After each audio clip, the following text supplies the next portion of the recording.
to the city streets, we began to feel the fire. We rise like tall buildings as the chemicals that take us higher. The night's young and it's just begun as she puts her hand in mine. We wanna chase the night, wanna dance to the light, pull stars from the sky, just two hearts running wild. Never sleep, never stop, every shot from the top. We're gonna be two hearts running wild.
There should be audio now, I hope.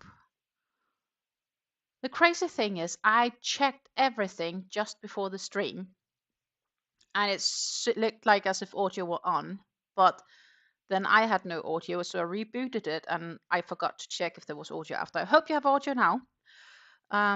Just gotta love these tech stuff. I seem to crash on it every time. Anyhow, it's Wednesday. We try again. It's Wednesday evening. It's 7:03 p.m. in the evening here in the Netherlands. It is a little bit chilly weather, hence why I jumped into my poncho. I have shared the link to this poncho and the pattern in the description box down below, at least the ones I used to make it. The inlines alpaca poncho. I have a few things planned for tonight. Also, we have a hobby bingo coming up at 8 o'clock, which is basically in 1 hour and 56 minutes. So I will be having and using my little phone to run a bit of a hobby bingo on in the background. We're going to talk about yarn.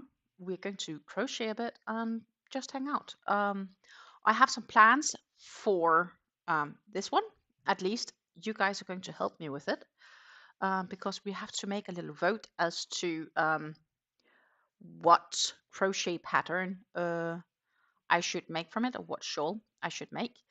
And then we need to find out what project I have to work on this evening. We have the mosaic blanket. It's an option. I'm also working on the spearmint poncho, and I am currently working on a bag, a summer shopper bag in different colors. But I kind of want to put that bag as not a project working on here because that's actually more a useful project for when being on the go, because it is a pattern that I more or less can do out of my head. So that's less good for traveling, so to say. Um, so yeah, I'm kind of keen on maybe just proceeding on the poncho for now and changing the camera angle to be poncho friendly is my first instinct. Another option is, of course, we can have a look at the two patterns that I've been considering for the cake. But that would be kind of cool when there's a little bit more people in here, I think. Um, so yeah, I will need to figure out how to set up the poll as well so we can do the live poll in the chat. Today, of course, I still have my tea. It's the Nijmegen, so it's a loose tea blend from the city of Nijmegen. And it's lovely fresh tea. Cornflower petals and raisins, dried pineapple. Just a lovely fresh taste, lovely warm. I need something cozy in this weather.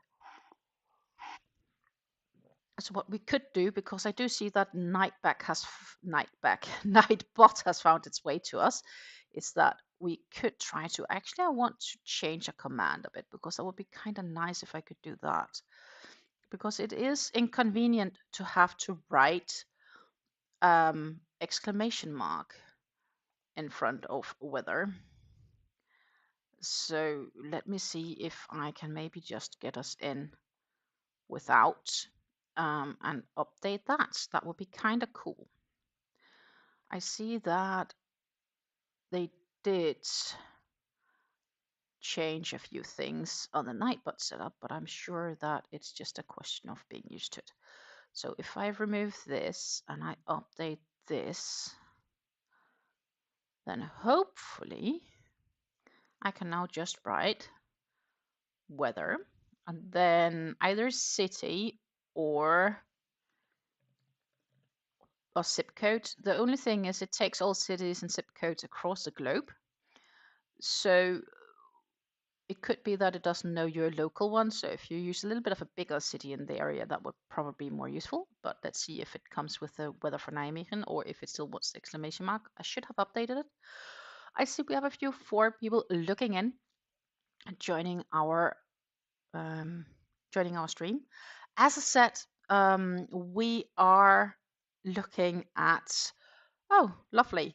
It is the weather conditions for my area is cloudy with a temperature of 41 degrees Celsius, so about 5 Celsius degrees, so like 174 Fahrenheit or 5 degrees Celsius. The wind is blowing from the south at about 5 miles per hour or 8 kilometers per hour, and the current humidity is 84. Well, it was raining not so long ago, so that probably is the logic for that. Um, yeah, so that's the real question, which project I should work on. Should I proceed on the Fleur mosaic blanket or should I work on the spearmint poncho, which I have started on recently? And of course, we need to talk about the obviously very gorgeous cake. But what I think I want to do first is I think I want to make sure that um, that my camera is set correct, and unfortunately the webcam on my PC that handles the other angle is not the best quality, but you will have to be all right with that. So I'm just gonna do like this and you can see me on the other webcam. Now I'm going to fix this dual camera, so I'm gonna put this a bit down for my tabletop, and then we can talk about a few things. So now we're gonna change over here. We have this cake.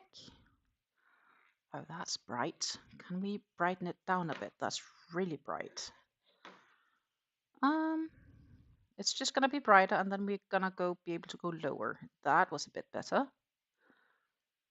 Like this, maybe. Else it's way too bright for you guys. This is a Linde Hobby Soft Cake. Absolutely gorgeous cake to work with. I want to start a shawl from the outside of the cake working inside. It's the colorway 8 called Ombre, made in Turkey. The Linde Hobby Soft Cakes are 8.8 ounces, so 250 grams, to 1,000 meters or 1,093 yards. They recommend 2 to 3 millimeter crochet hook. My experience is that 3.25 millimeter works really well for me. That is the D hook here we have. So that is the hook I'm going to use with it. It's 50% cotton, 50% acrylic. So that is the cake I want to be using for the next shawl project. And the project I want to make is either going to be the Ceylon tea shawl or the Oolong tea shawl. And what I want to do actually is to set up a poll, and we can let that run for the live. And then depending if it's very clear towards the end of the live stream, we can maybe start on the shawl. And if it's not, then I'll start after the end of the live. But the votes of this live will eventually decide what shawl I will be working on. So what we could do is we could actually go to the next screen, which kind of shows the shawls a bit. So let's see. I will swap over. So one moment. There we are. There we are. For some reason. Okay. No, I can't do that. Well, you'll get to see me without seeing me. I hope you're all right with that. So here's the Ceylon tea shawl. So that's the first option that I want to make. So that could be the Ceylon tea shawl. I think it's gorgeous. Absolutely gorgeous. And it could be gorgeous in these colors too. So that is a Ceylon tea shawl. And the alternative to the Ceylon tea shawl would be the Oolong tea shawl, which is this one. Again, this is on Ravelry. The Oolong tea shawl is a free pattern on Ravelry. So we do have a few photos. And that would be how the Oolong is looking. So slightly different pattern. And obviously I won't be able to do the color changes like they have, but that's not so important because this cake changes color automatically. And I still think this could be gorgeous in the Oolong tea shawl version. So that is either or what we are going to be doing. And just to pop back for those that weren't here in the very beginning, this, my friends, is the cake that I want to make the shawl with. Lovely gray colors to yellow to like bright beige, yellow beige, sandy colors in the center. And somehow I just have this idea that this is tea. I don't know why. And the Ceylon tea bags here in the Netherlands come in these sort of yellow packages often. So that's why I guess because it has so much yellow in it that I'm like, it's a Ceylon tea shawl or it's a Oolong. So I'm not really sure if it's one or the other. Hello, Sarah. Nice to have you with us. Absolutely wonderful. And yes, they are both quite pretty patterns, but I'm not sure which of them to use with this cake. So what I want to do is I want to set up a poll. I just need to check how I do it. Here, ask a question. And let's see. So I have access to both patterns. I have access to both patterns. I have both of them, so to say.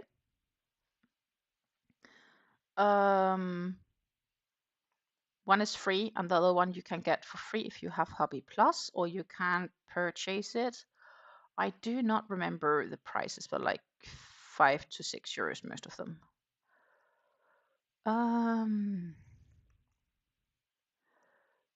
So we are just working on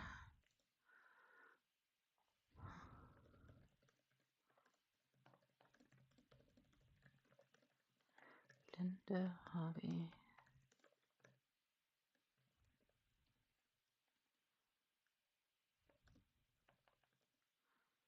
Color Zero Ombre. Let's see. That should actually be good. We remove this one. Ta-ta! We should have a poll soon up. And what I will do is I will, oh, it might just automatically, I hope, be pinned.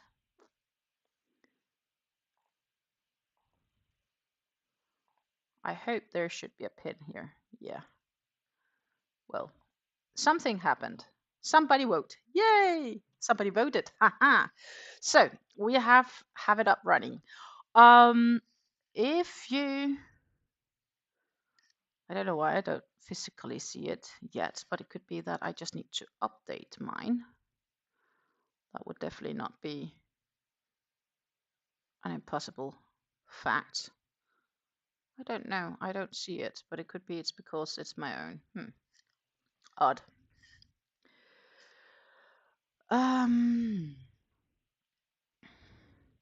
But there is a weather. Jesus, there's a place called here.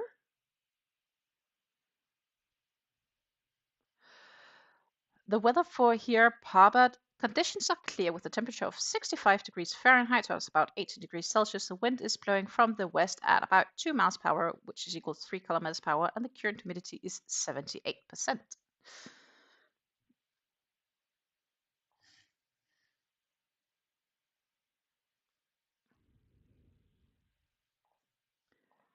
And quickly, for those that still want to have a new view, we have here the Ceylon tea shawl.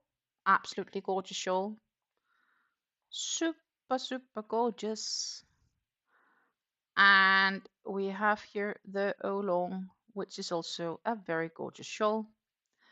Which to make, time will show. Which to make, time will show. So I'll let that poll be running a bit for us to find out. Until then, I will just crochet hook and cake have here.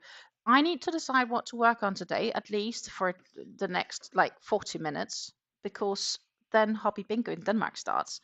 And of course, Hobby Bingo is important because we could win free yarn. And I'm allowed to increase my stash if I get it for free, but I'm not allowed to increase my stash if I buy it unless I've made room first, with very few exceptions. And that's simply because my stash is getting too big and I need room for other things in life. So yeah. Sarah says the weather is 21 degrees Fahrenheit, which is I do believe -2 Celsius degrees. Snow showers likely mainly before 2 p.m. Patchy blowing snow. Mostly cloudy with the temperature falling around 11 degrees Fahrenheit by 5 p.m. That sounds chilly. Ugh, that is cold. That is cold. Wind is blowing from the northwest at. You have a storm. Ish. 28 miles per hour, 45 kilometers per hour. Currently, humidity is 57. Are you having a snowstorm coming in? I would say you have a snowstorm coming in. That seems cold. That seems really cold.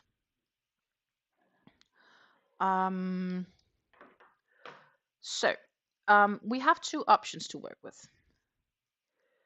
Oh, yeah, no worries, no worries. How to share your weather, either type in weather and then zip code, or type in weather and city, and I would say closest nearby city. It might know my weather But yeah, I'll just use one of the nearby cities. And since I often drink my tea from the city of Nijmegen, using Nijmegen seems to be a lucky choice. Nijmegen is about 10 kilometers drive with a car, so 5-10 minutes drive for me to get there. So that seems pretty logic for me to use that one. We have two options for me to work on today, because of course we are here to crochet, right? At least some of the time. We can either have me working on the spearmint poncho, which I started. So I have a project ongoing here. 4.5 millimeter crochet hook. It's worked up in the Drops Muscat yarns. And let's see, that would be the yarn label here. It is 100% mercerized cotton. It is a DK weight cotton, so it is 1.8 ounces to 109 yards, so 50 grams to 100 meters. And this, my friends, is where I am at, and I have this much left on my current round. And at the stitch marker, I need to increase by 1. That is option 1. We can continue to work on this. I do have a few more rows to go, so there is definitely entertainment. So that is a new sort of poncho or capelet that I'm working on. That is the first option. And I'm just going to try to keep track of my stitch markers here and everything, because I'm just shortly going to put it back and place it over here, because the alternative is, if you think that would be a better idea, is for me to fold out the mosaic blanket here. I'm not really sure which would make more sense to work on. I have easier space and room to work on the spearmint poncho, but I'm also pretty cool with saying, hey, I want to make another round. The next row I have to make is in this fuchsia purple. And somehow I have the feeling that it's a little bit more masala color on the stream, but it is actually more like a fuchsia purple. As you can see, I've already done one row with it, and I'm ready to do the next row of fuchsia purple. So this would be row 69 out of 129 of this one. Do you have any preferences as what you would rather have me work on? Because that's obviously what you'll be seeing. What are we in mood for, or do you have a preference between the two? Should we do the spearmint poncho, or should we do the mosaic blanket here? Let me know. Let me know. Let me know. I'm happy to do both. Meanwhile, we are happily waiting for Hobby Bingo to eventually emerge.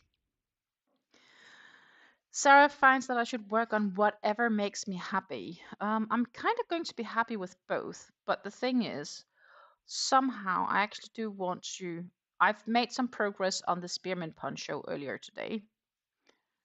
Not a lot. More progress was made yesterday. So I kind of maybe want to sit down and work a bit on this. So maybe that is what I should do. But it is, I'm not sure if it's gonna go well, because it does take up some space. This is folded in quarter, right? So I'm trying to see if I can make the room to make space enough for this. And then I'm going to move these stitch markers, because they will definitely get lost.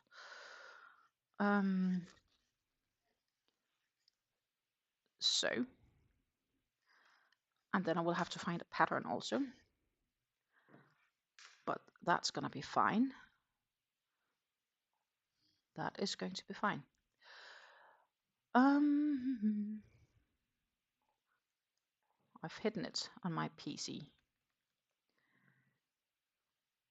where all my patterns are having their little stockpile. Pattern vault, I should maybe name the folder I have with them. That would make so much sense. Just a moment, my PC seems to be a little bit at overwork right now. We want to have the descriptive pattern, because that just works easier for me. And we need to find row 69. The challenge, of course, is with row 69. The first time I start a row, I need to do some counting to make sure that I actually started correctly. That's the next thing. And this has to be bottom, this has to be top, so that's good. Because I need to start off with a double crochet in the corner. And then I need to do 10 double crochets, and then I need to do 4 single crochets, 6 doubles, 5 singles, 9 doubles, etc. So what I actually need to do is I need to find the center. And then I need to count backwards to make sure, because this row doesn't seem like it's 100% straightforward, as not as forward as I kind of hope it would be. I do have a center here where I would say there should be either a single crochet or a bunch of singles across it. Here I have 4, 4, 9, 9, 8, bunch of 3s,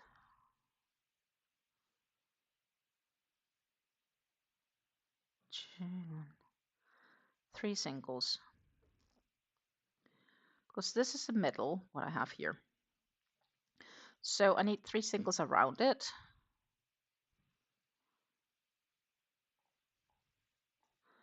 Then I need, but there is no room for 4 doubles here.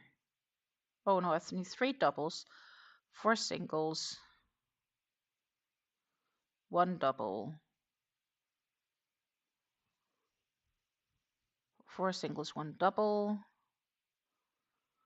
3 singles,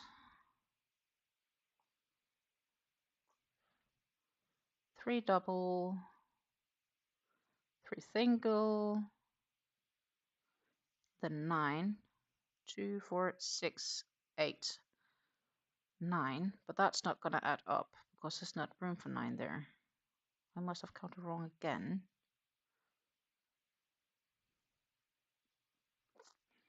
So this is what the first round is always a nightmare for me to start on, really is. I can also just take the gamble that I'll do great from the beginning. So I need to work in 2 there and then do 10 doubles. 2, 4, 6, 8, 10. Yeah, I think that's what we're going to be doing. It's always such math when I start the first round, so. But I guess I'm getting used to it. I was actually quite good at it like a few weeks ago. I was like so smooth in starting the rounds. Then when I've been out of it for a little bit, then I need to kind of get back into it. So we need to start by doubles. So we'll do that. So a double corner and double tens. So we'll do a double corner, and a double corner is basically a double crochet in the prior row for first loop, or in this case in the corner, chain 1 and a double crochet again in that same corner loop. Then we need to start off the row here with a double. Then maybe it's actually not gonna add up. Well, it is, it's 4 single crochets, so that's cool. So that was 1. Then we need to do another 9 double crochets, and I'm just gonna change view. So what I do is basically I go in the previous row where I take the front loop of the previous row, and there is where I work in my double crochet, for those that's curious. So, and I have to do 10 of those. So that is basically what I'll be doing here. And if you have questions, feel free to ask. I will try to explain best possible. I will have to say this is my first mosaic blanket ever, so I am by any way not a shark doing mosaics. And if you haven't done it yet, please do vote on that poll that I posted to help me decide on what project I am going to work on next. What project I had to start with my sweet, sweet cake that is at the right side to, oh well, it's actually taken to the left side of me. Let's see, how many did I do? 4, 6, 8, 9, one more.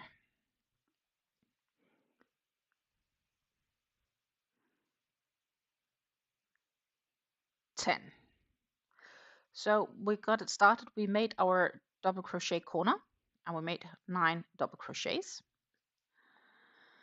And then I need to go ahead and do 4 single crochets. And that is done by working also in the previous, well, sort of the previous row, because here what we do is we go in and work in single crochets in this back loop of this white row, because it was past row. And we need 4 of them, so I need to work in 4 single crochets of those back loops. Because what happens is then the following row, then when I work in the double crochets in the white, it overlays, and that's how you create this lovely pattern. That was the pro explanation of it, at least. Good, so that was a 4 single crochets. I need to do 6 double crochets now, so that is what we proceed with by doing 6 double crochets. And I'm getting a reminder now from the Hobby Bingo that we have Danish Hobby Bingo in about half an hour. So in about half an hour we will take my phone as well and run the Danish Bingo on it. That was at least my plan. You know, I can always get free 25 points. I do remember last year when we got last week before Christmas, they gave out extra points for the bingo. That was pretty awesome. So one could hope they do the same. That was my 6 double crochets. And now it wants me to do 5 single crochets. So that's what we do.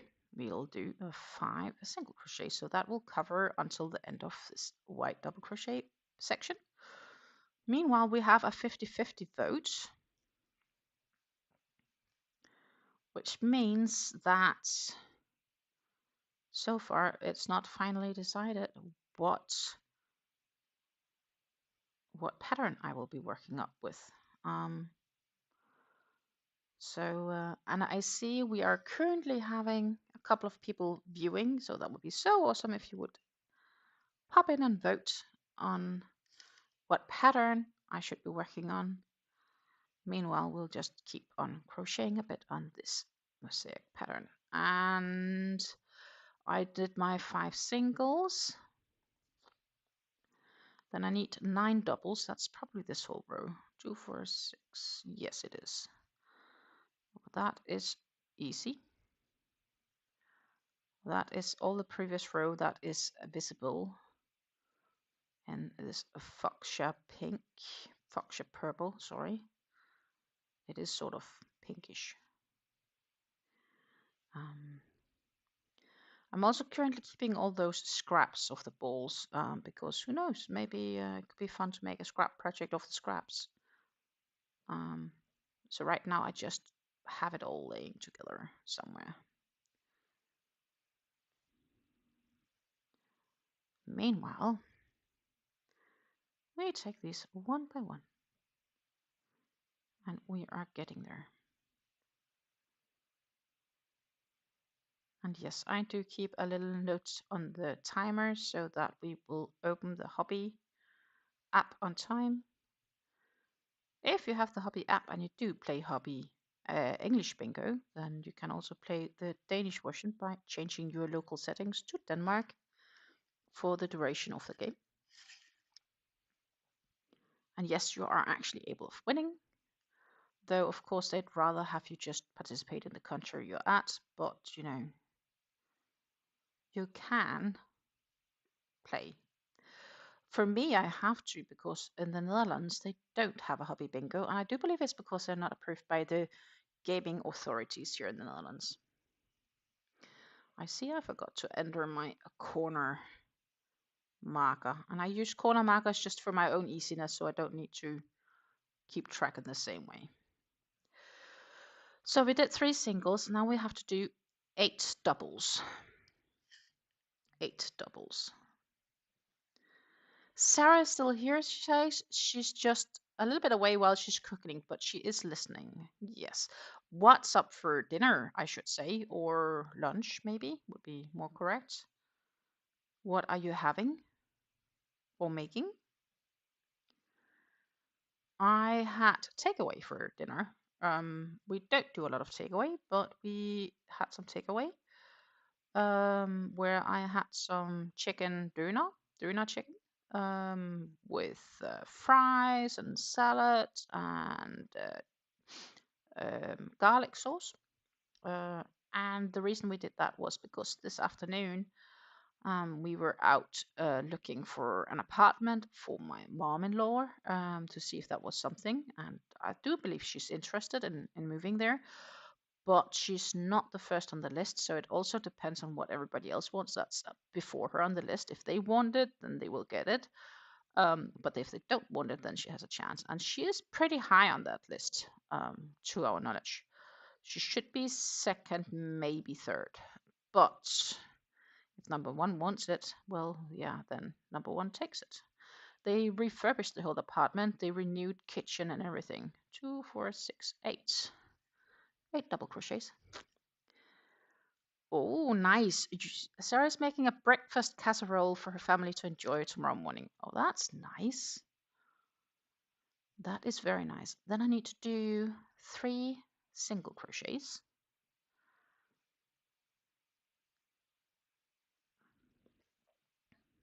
And then after, we need to do 3 double crochets. So far, it's easy.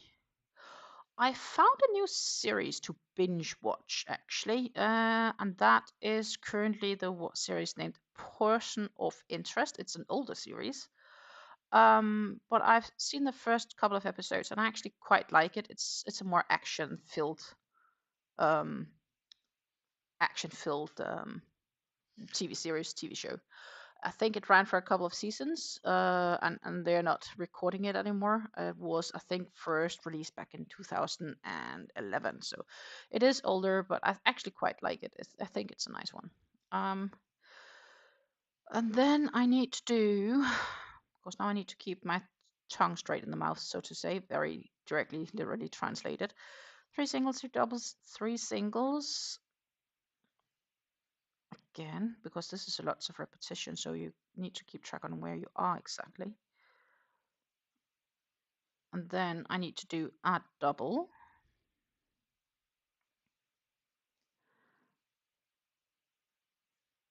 And then I need to do 4 singles. Hello, Suzanne. Welcome in this evening here in the Europe. It is 7:37 p.m. here in the Netherlands, and I'm currently home alone. My partner had a business appointment this evening, and therefore has gone there to do some work, and he will be away for a couple of hours. So I thought, why not go live? Also because I haven't had time this afternoon to go live. So to make sure I actually had time this week to go live, it would make sense to do it today. Next week, I won't be able to go live. I know that already. So the weather for New Jersey are following. Mostly cloudy with a temperature of 39 degrees Fahrenheit, so that's about 4 degrees Celsius.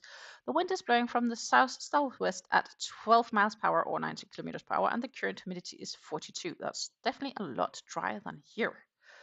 Here is it's a bit wet. It's a bit wet. We have 5 votes right now, and the Ceylon tea shawl steals the lead with 60 to 40. 60 to 40 right now.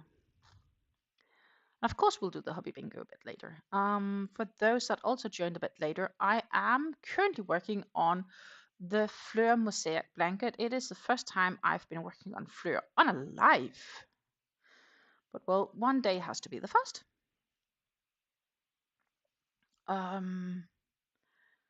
It is a little bit big for this because I'm trying to work on one side. It's a little bit curled up under me, but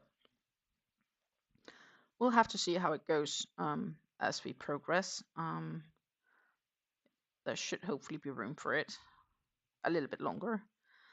It's grown out of its project crate though. So that was another 4. Then it wants 3 double, 3 single, 3 double. Actually, I think I got this concept now, because the benefit is once you are at the middle and that matches up, then going back is just a reverse of what you did. And then there are 3 more sides, which is exactly the same as what you just did on the sides. It's just always the beginning is a little bit until I get into it.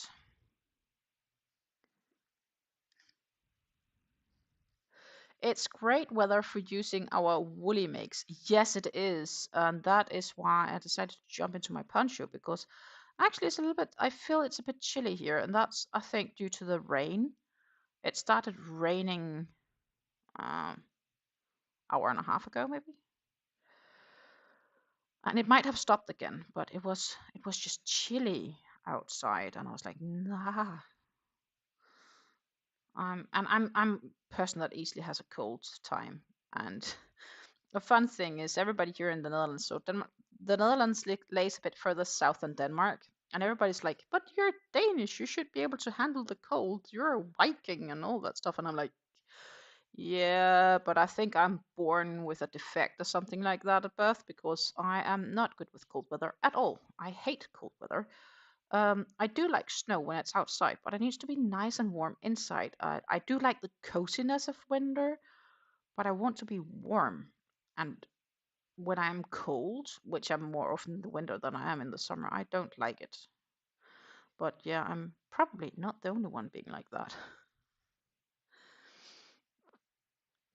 Yes, I love this poncho too. I'm really happy that I made it. Absolutely. This is the best make I did this year. That's for sure. It's the best make I've done this year. And I could be tempted making more.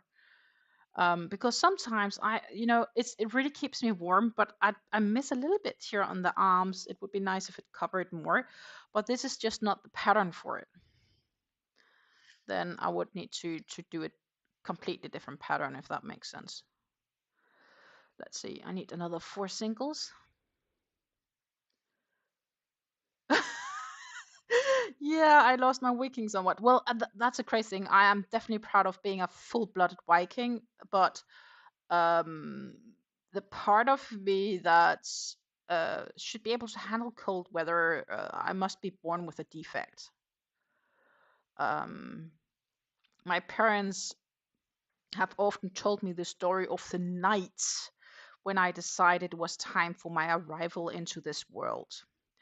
And it was very cold. It was like negative 22 degrees Celsius. So I don't know what that is in Fahrenheit, but that's like very cold. I will find a converter for you guys just a moment, because that is not something that I'm used to calculating on a daily basis. So let's see if it can do. Yeah. I'm accepting cookies. Move on. Negative 22 degrees Fahrenheit is about negative 7 to 8. So it's negative 22 degrees Celsius. So that's about negative 7 to 8 Fahrenheit for those that's using Fahrenheit. It was a very cold night, and my mom told me that she woke up my dad and said, "Hey, it's time to receive your birthday present." And my dad woke up and had to go down to the phone booth to call the ambulance, and apparently the coins froze into the phone booth because it was that cold. So I'm not really sure where it went wrong, because had I been in my right mind, why would I even get out when it was that cold outside? Like, I was nice and warm in my mother's womb. So it must be a defect already at birth. That is my only conclusion. So yeah, so I'm not very good at keeping warm, apparently. I am a cold person. Which is like, well, my heart is not cold, but my body is a cold person, so I need to do 3 doubles again. This is a lot of repetitions of 3. but hopefully we soon have the first quarter of the round complete. So that's a question. So this shawl, this blanket, I work in the round as round boxes. Would we consider a side a row, or what? My mom is so kind to actually add on to this discussion, because the thing is, I didn't want to get out. Of course I didn't. It was negative 22 degrees, so they had to get me out by cesarean. But still, I still think it's a defect, because it was cold when I decided to get out, and then I didn't want to get out. Maybe that was when I realized how cold it was. That could be. That could be. Who knows? Um, in any case, I am very happy to be alive, and yeah, who isn't? Who isn't? It has been colder this year compared to last year already, here in the Netherlands at least, because let's see, I need to do doubles all the way there. Because we already had snow like once or twice. It's not been laying, it's just, was like laying for a few hours and then it was gone. But it's been snowing already this year, and I do not even remember if we even had snow last year. And if we did, that was at best a drizzle or two, with the snowflakes coming down from the skies and then melting instantly as they were hitting the ground. So I have a feeling this winter could be quite a bit colder than last winter. We will see. We will have to see. And if you haven't done it yet, please, please, please vote for what shawl you think I should make next. And if you would like me to show those shawls and show the cake that I will be working with, please let me know. I will do that as well. Well, the cake is easy because I have that one right here. This is the cake, and I want to make either the Ceylon tea shawl or the Oolong tea shawl with it. And whichever of those pattern has the most votes at the end of this live, unless we have a very clear winner, will be the one I will be using for this shawl. So please make sure it's not a tie, because then I will have to decide maybe by rolling a dice or something like that. Making a lucky wheel. I have to start rolling. It's also an option. The wheel of choices. Choose the pattern for me. Maybe that is a future project of mine. A little wheel, then we can spin it and we can do it together. Find out what patterns to list on that wheel. Next project. Do this.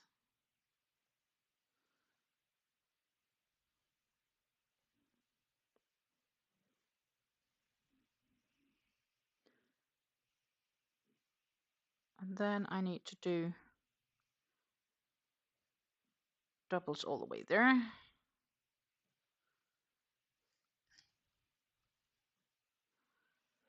The time is getting closer for the Hobby Bingo.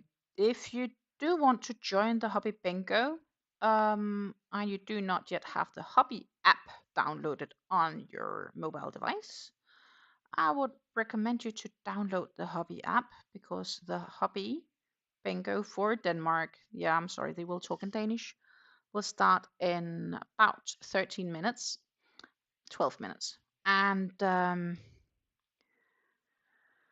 then if you don't win, then you can still win the 25 free points for the point store. It's not a fortune, but 25 points is a little help to a future purchase. That is at least how I am looking at it.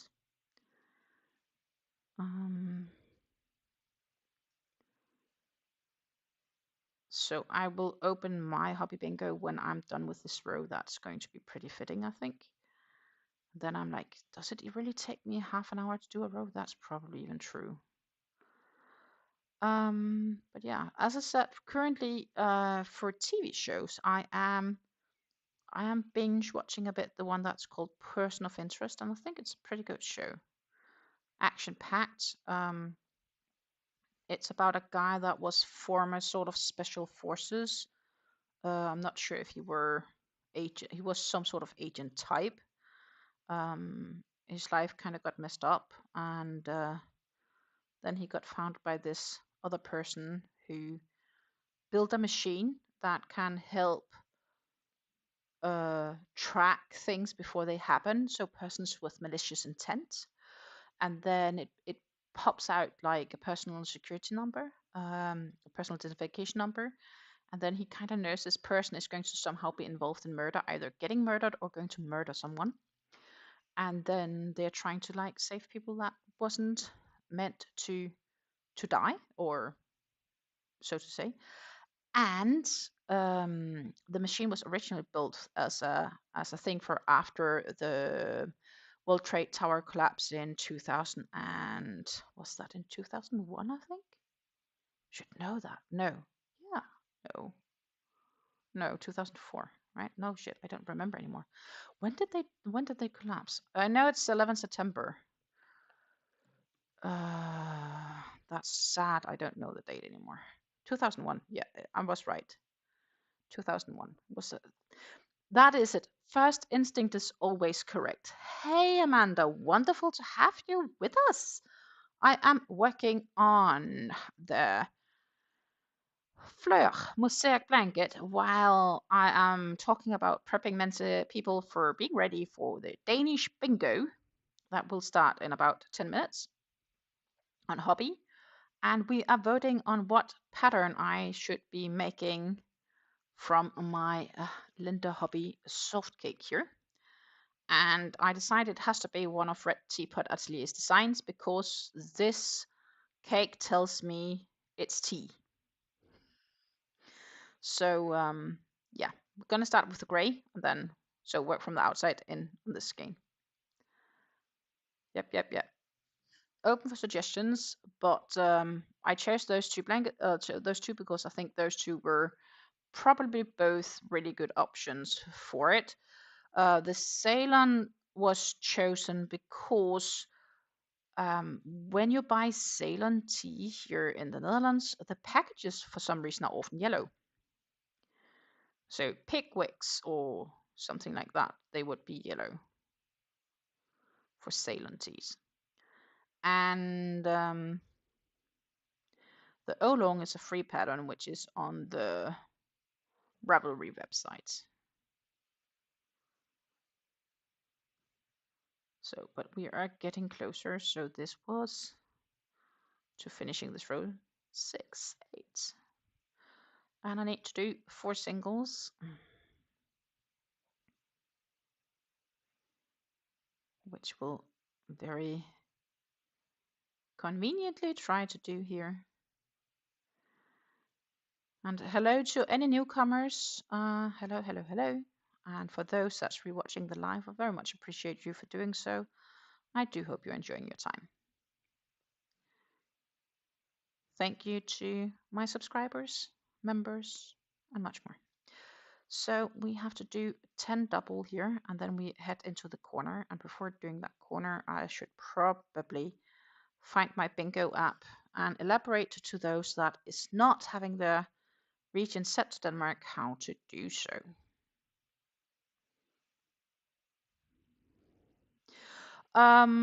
Susan, I am currently working on row 69 out of 129. And every row increases by every row I would call it, is increasing by 8 stitches because you have on each side a stitch increase of 2 in one at each end, and 2 multiplied by 4 sides gives 8. So I still have quite some stitches to go. 2, 4, 6, 8, 9. I need one more to have it 10. Awesome! Amanda says the poncho for Rita's mom is finished. I am absolutely curious how that ended up looking. Does she know already, or is it like something you're gonna wrap up so she will be surprised when she gets to see it?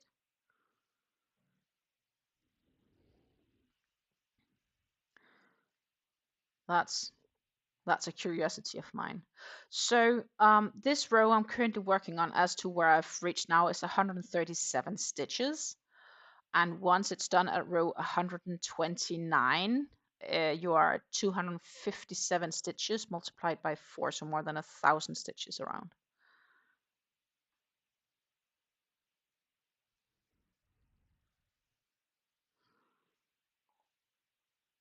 Oh, that's wonderful.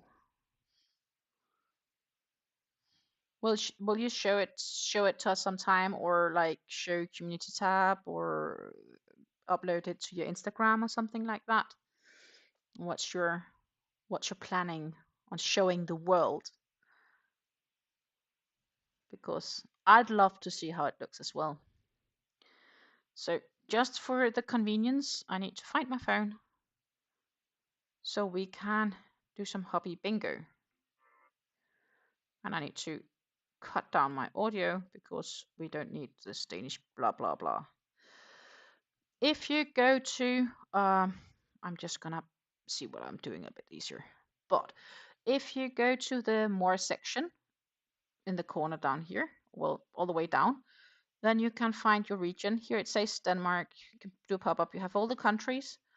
You select Denmark, and then you can go into the game for bingo.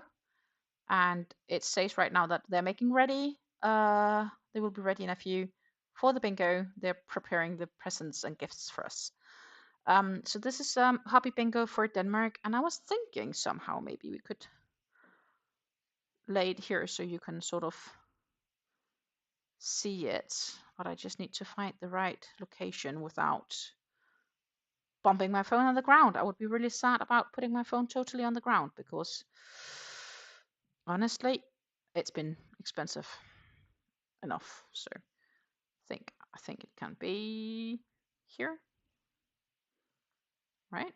Yeah, that would be right.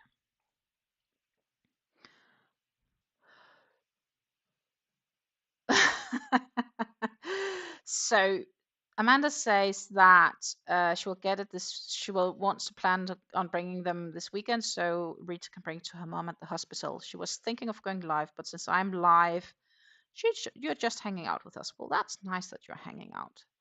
I don't go live very often on the evening, because often my partner is home and I don't want to disturb the whole house. That's usually the reason, at least. So that was a corner. Now we'll have to start on the next side. And what I usually do is I tend to get the first side started a bit, and then we'll flip all the side around. So it seems a little bit funky in the beginning. Yes, Denmark bingo. Get up, get up. I don't know if I can do a panel actually, Susan. If I could, I'd love to have Amanda with me, but I'm not really sure how I do a panel with the setup that I'm currently running. That would be something I had to look into. That would really be something I had to look into.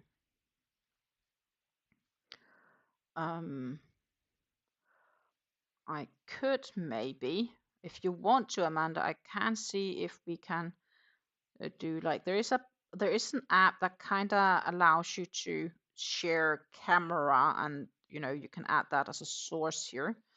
But I'm not sure if you're willing and wanting to do that. It's up to you. But then I won't.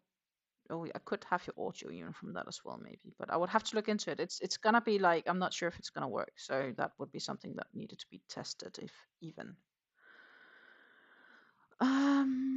So we have the corner 1, 4, 6, 8, 10. Perfect. Plus, we also sort of slowly going to play bingo for those that's not yet playing bingo. So that was the first side, and that is that side of that side. So that is where we are. So we are sort of under control. The Ceylon T-shawl right now seems to be the primary preferred shawl type. The Ceylon tea shawl is so far winning the voting panel. If you think that it should be the Oolong tea shawl and not the Ceylon tea shawl, I would recommend you to get on and vote. If you do totally agree it should be the Ceylon tea shawl for me to start working on, I would still recommend you to vote on it, because then you are ensuring that it will keep its lead. I'm not sure if I will bring that with me, or if I will first be starting on it in a few weeks. But it's just that is the next shawl I will be starting working on. And it could be that I will start it sooner rather than later. I wish you a great day, Helle. Great evening. 5. Yeah, Susan, they're both beautiful, and that's why I can't decide which to make. And the thing is, I'll probably make all her designs at some stage. So it's just a question of when.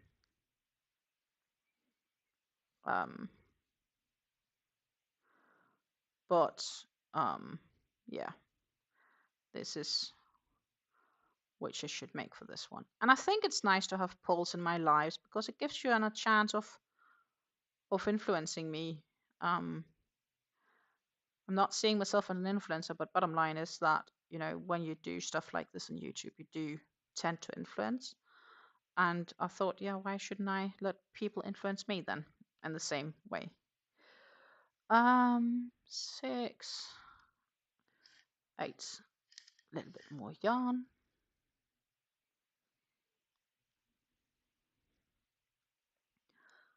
I was also thinking of like jasmine tea shawl, darjeeling tea shawls, etc. But I'm like, I've done those already, so I want to make a pattern I haven't done before.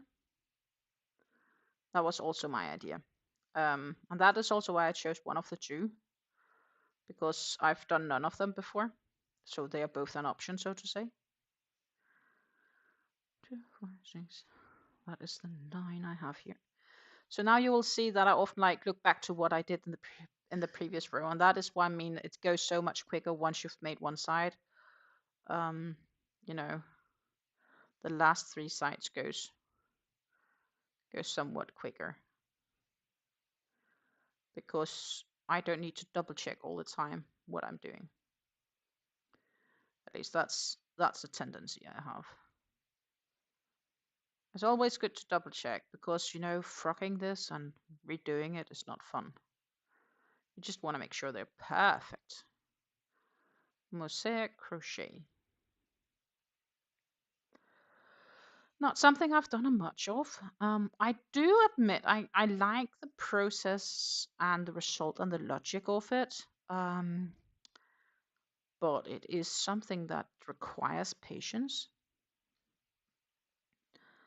And I'm not sure how many more. Maybe it's also because it's a blanket, and blanket just takes a long time to do, right? Have the feeling something is happening here in the bingo. It looks different. So I think we'll have a guy coming online for us soon. Yeah. We have Bingo Master with us. And knowing me, I'm not going to win anything. And if I'll do, I'll be totally happy and overjoyed, but I'm expecting to win absolutely nothing. 2, 4, 6. So I need to do 8 doubles from here on. Susan says, "A cat in my lap makes it difficult to crochet, trying to finish this black and white striped blanket. How big will your blanket be once done?"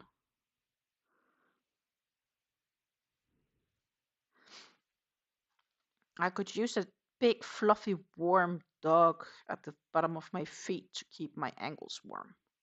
Fluff Newfoundland or something like that. But I'm quite sure I wouldn't like it as a permanent situation, but just right now, just to help keep me warm. That would be nice. I don't think we have a house that's roomy enough to keep animals as big.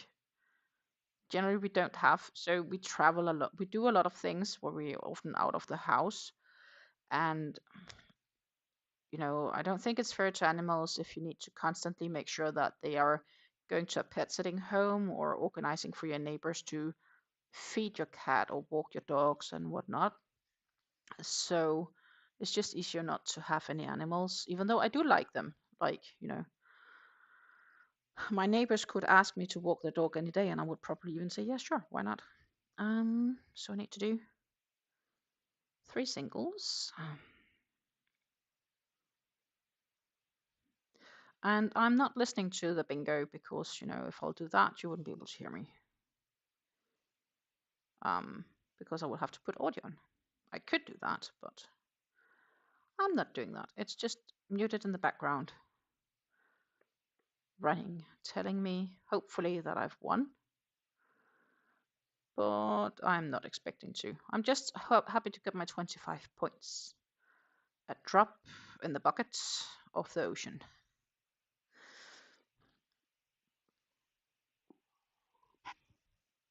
Meanwhile, Amanda, every morning you're unpacking absolutely gorgeous presents, and I'm so jealous. Have you made plans already for your newly gained yarns? Amanda has this advent calendar she got gifted from Rita and her mom.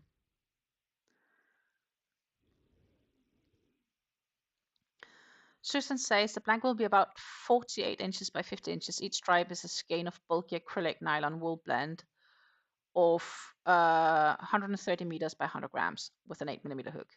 Oh, but that's awesome. So that's actually a quick make, I would say. That sounds like a really quick make to do. I did this. I need to do a single double. That makes good sense. So Amanda says she wants to wait deciding on projects until she has unpacked all of her advent calendar in case she gets more yarns of same colors, different colors, and so on. So she can easier decide on possible projects.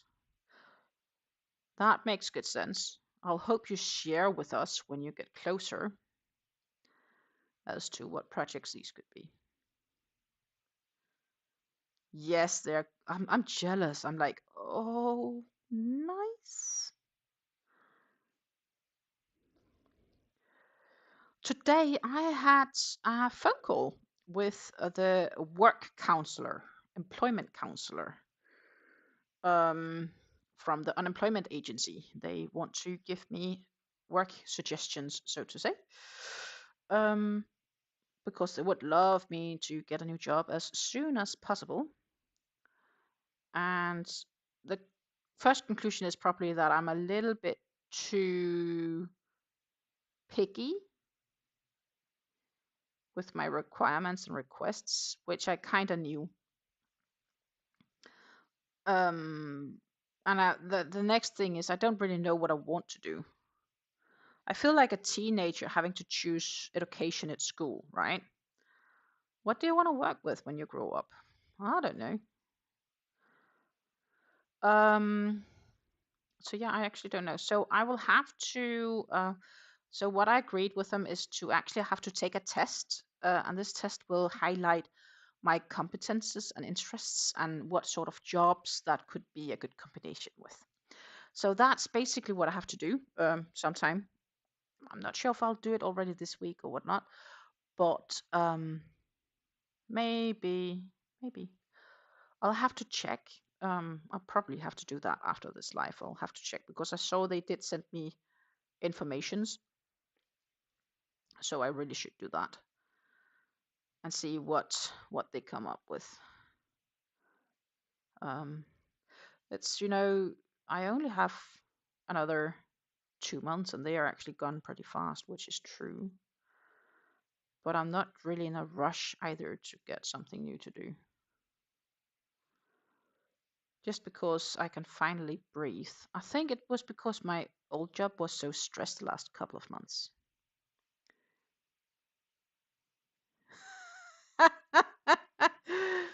Cadillac Auto and Park City, Utah skiing as. Oh, okay.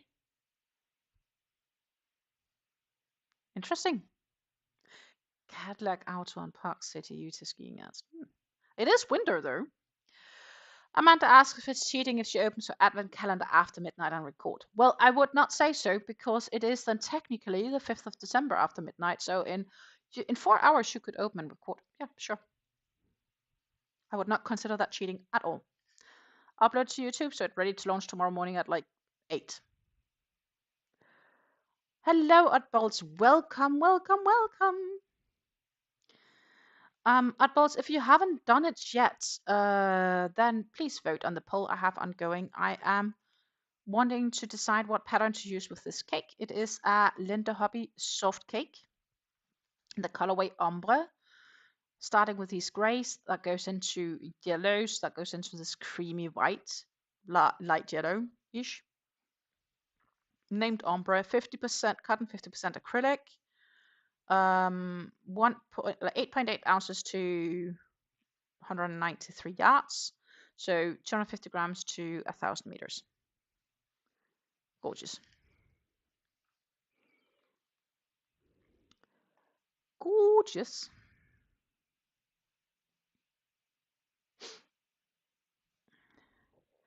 Oh yeah, if you started on it then 29th, it's definitely a quick project.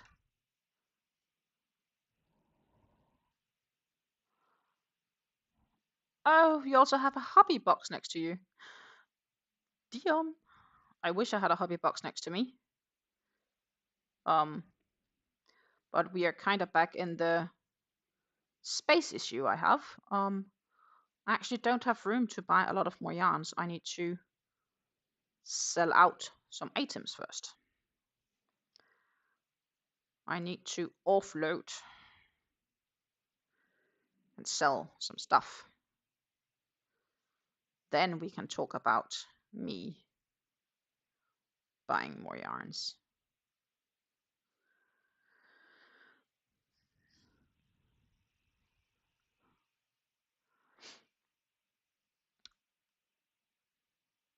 Susan says that she hears a lot of creators open theirs at once. I can imagine for some things that you definitely need to open them at once. And for others, I guess it depends a little bit on how you do, because a lot of people do the Vlogmas. But for me, if I would ever be to do Vlogmas, I would definitely need to do a lot in advance, because every year in December, there is a week where I'm just not home. And every second year, I'll go to Denmark for Christmas, so then I'm also not home. So generally, I'm quite often not home. And December is a busy month for me. And if I should do Vlogmas, I would basically have to do a bunch of pre-recorded stuff, else it would just not work for me. I need to do 3 doubles. We are on the first game. If you don't have your bingo game, sometimes you just need to reload the game should you have your plate if you were entered in time. And we are busy with the first game, where the bingo is a 1 full row. And so far I have 3 numbers, 2 on the same row even, so who knows?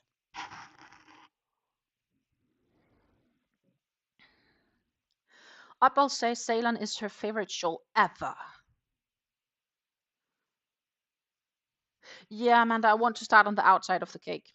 That was my intent. I had a short moment where I was thinking inside, and then was like, no, it has to be outside. It makes most sense. So I will definitely start on the outside, and then I'll just sit down and start crocheting on it eventually.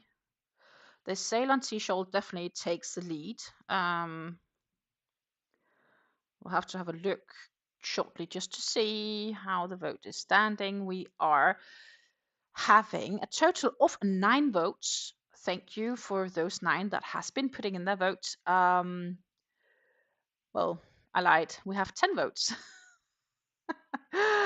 10 votes, and the Ceylon T-shawl has 70% of the votes, and the Oolong T-shawl has 30% of the votes. So that's 7 for Ceylon and 3 for Oolong. 2, 3, 4. And meanwhile, I'll just keep moving nicely along here on my mosaic blanket. I think I'll at least finish the round, and then we will see how that looks. How late it is also. And of course, we are doing the bingo here on the side. It is 8:15 in Denmark, and also here in the Netherlands. I am in the same time zone. We have a winner, and it was definitely not me, I think. We had multiple winners. Ida has won. And I don't see my name here in between. Nope. I had 4 numbers, 2 on the same row, and 2 had their own. So nope, no prize for me on the first game. We are playing, or the first part of the game. Now we are going to change from 1 row to having, I do believe, 3 rows. And then it goes to a full plate. So there are like 3 games on 1 card. And then halfway through, they give you 25 points if you have been there. And we'll do another card where it's 1 row, 3 rows, and a full plate. And just a moment, I will catch up with the chat. I just want to finish this cluster of double crochets. There we are.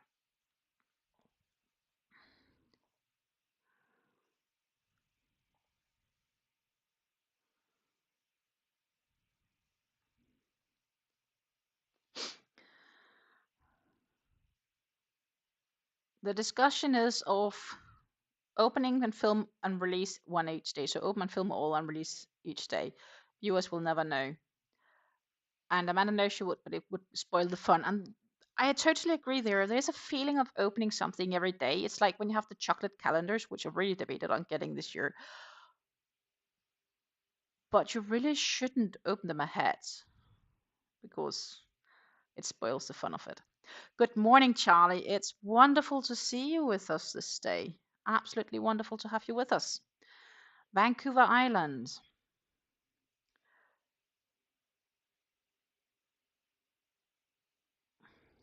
Susan asks if the cakes are usually the same yardage per color, so it doesn't matter if you start in or out. No, yeah, they are usually about the same. So the thing is, it doesn't really matter if it's different and whatnot, but it's how the shawl comes because she will work from. So how do you want the shawl to gradient? And I think it would be nicer with a gray center working out to these because this is a lighter color. So I think that will look nicer on the project, if that makes sense. Where did we? Oh, I didn't lose my stitch. I was afraid for a minute that I lost my stitch. I need to not lose my other crochet hook. So that's the idea of starting with the gray outside. Fruta yarns. 3 rows. Nope, definitely not a chance of me. Well, I do have 43. Look. Here I have almost a full row, but I still need 2 more full rows. So I don't think I'll be winning, but you never know. Upper station made both the Ceylon and the Oolong. From a personal taste, the Ceylon is more beautiful. I think you're right. But I still think I want to make the Oolong at some stage. Susan asks if Charlie watched the Urban Yarn channel. Charlie says, beautiful day evening, just popped on to hit the thumbs up. Thank you so much. Very nice that you did so. Much appreciative. And Charlie says, Susan, sometimes because Gary from Urban Yarns is also on Vancouver Island. I think Gary is an awesome guy. I like him. He has this lovely, positive mindset. You know, he's always smiling. He's a cheery fella. I like him. My first impression of him when I'm watching his videos is like, yes, I like you. I can. Yeah, it's nice.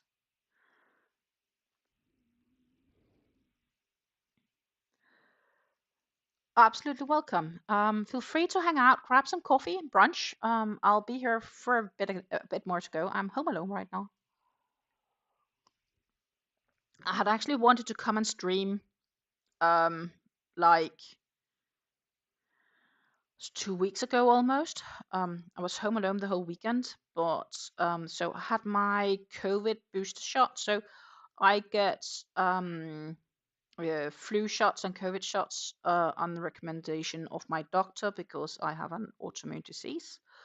And some of the medication I get is shutting down a part of my immune system. So if I do get sick, I get really sick. So I get all these booster shots. And I went to get my COVID shot, which I got 2 weeks ago, should be now. And usually I get a little bit sick afterwards, like within a day. And I did again this time around. So I was just not feeling well that whole Saturday. So I ended up not going live at all because I wasn't feeling my best. I was debating if I was like, I wasn't like sick. I was just feeling, yeah, not on top of myself.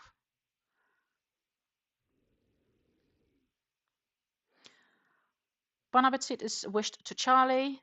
Yo Banyan's channel is very nice. Love the creator's accents. Yeah, well, then we can go talk about my accent, I guess. A lot of people can't really place my accent, and I don't blame them for being unable to do so because my accent is messed up. I am Danish, then and I lived the first 24 years of my life in Denmark. Then I moved to the Netherlands, so I started talking Dutch, and my Dutch accent is getting more Dutch. I speak to a lot of people. I know people in America, so I sometimes have a bit of an American accent, but also I have some family in the UK, and I have friends in the UK. So when I speak to them, I go totally more like English. We went to the New Zealand, I was slowly picking up some New Zealandish accent. So I'm just a really good mixture of accents. Uphold says, since it got cold here, I've been having a hard time making fine shawls. I started a while oleander hooded scarf this morning. Ah, yes. Well, it's also cold here, to be honest, but I'm just happy to work on anything. Um, for those who can't see, then down somewhere here below, I also have a little blanket that I have around me, and I'm still freezing my feet. And of course, I have my poncho on me. Oh, Amanda, when you talk Swedish, I can hear you're from Sweden. I'm not in doubt. I know you're from Sweden. Jag vet du från Sverige. I just know. I don't speak Swedish very well. But I do understand quite a bit of Swedish. There's a bingo, and I'm quite sure it wasn't me. 2 players have bingo. And Karen won the bingo, which is, well, not me again. As I said, I don't expect me to be winning because I just go for my 25 points. That's my luck. But what if I won bingo? I would get lots of gorgeous yarns for free. That would be okay. That would be an approved increasing of my stash because I didn't pay for it. Just like when I get these super great deals sometimes on the Facebook Marketplace.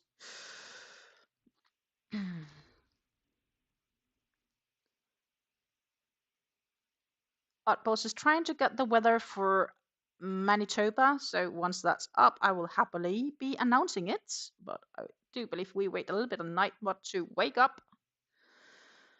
Charlie says she loves my accent. Thank you.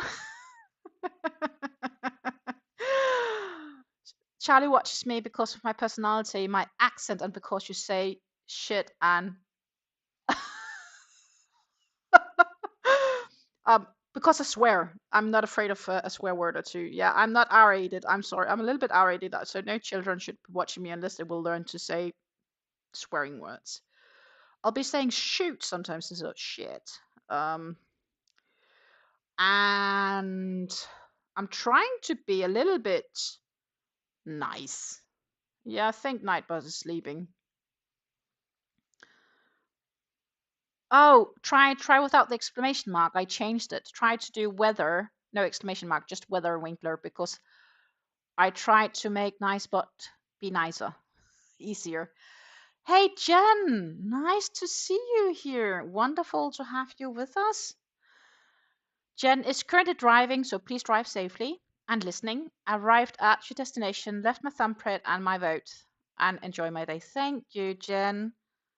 Thank you so much. So far, we are Sail and T-Shawl. 73% of the votes suggests that I should do this Sail and T-Shawl.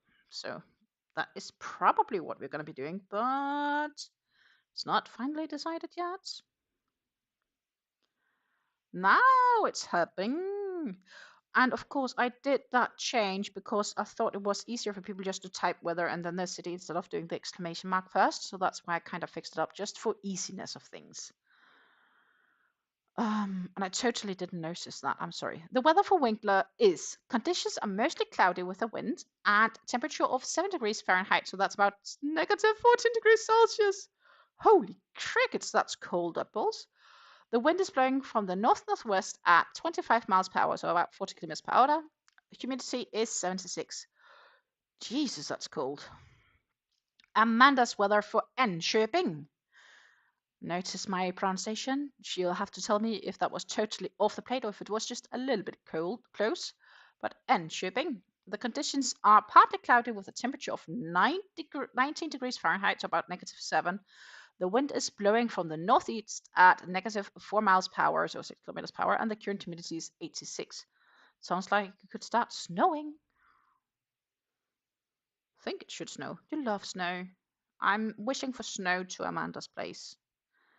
I'm wishing for a white Christmas. I won't get one, but hopefully Amanda gets one. That would be nice. That would be nice.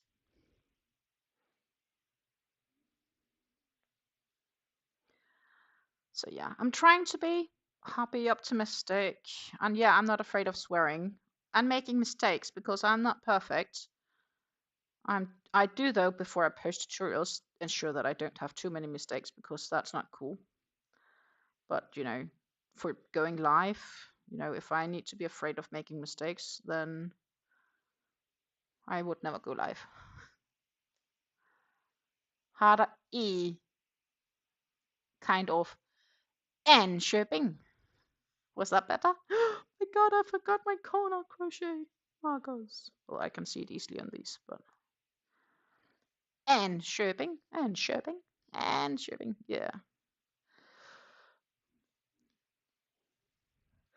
My former top sport coordinator, so top sport manager, when I was a part of the national team in Denmark, she was Swedish. And my coach was Norwegian back in the days. So that was a really good match. Like, talk about Scandinavian.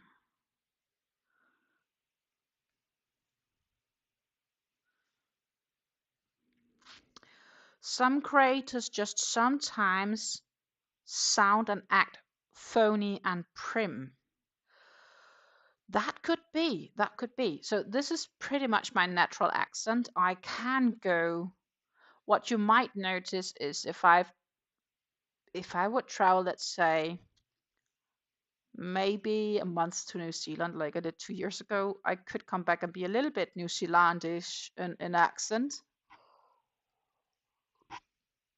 But generally, I keep pretty close to what I am. Of course, I've gotten a little bit more Dutch after getting here, so it's a little bit further back in my throat.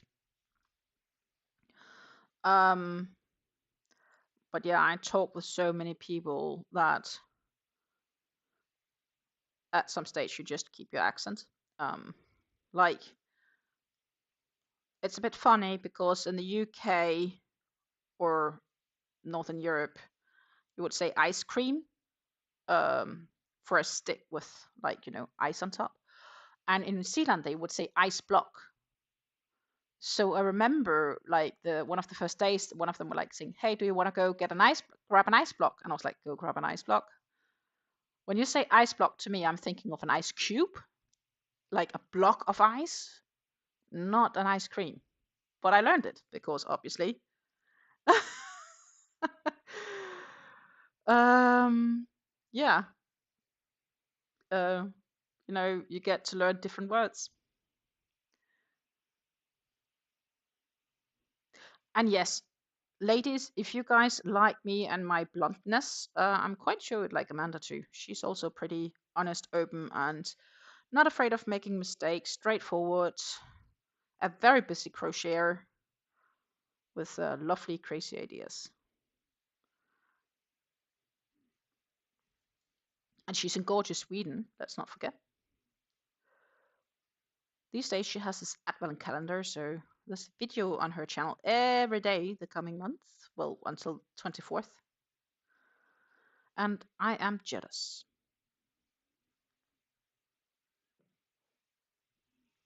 Oh my goodness, I have 2, 3, 4, 5, 6 numbers to go. Hobby bingo, my friends. Getting closer here. Oh, somebody have bingo. Well, clearly not me. Dang. Dang. Chili, I should say. And I don't like chili, so 2, 4, 6, 8, 10 fits. Amanda had 9 to go. I'm just going to move my blanket a bit around here because we are getting to the next side.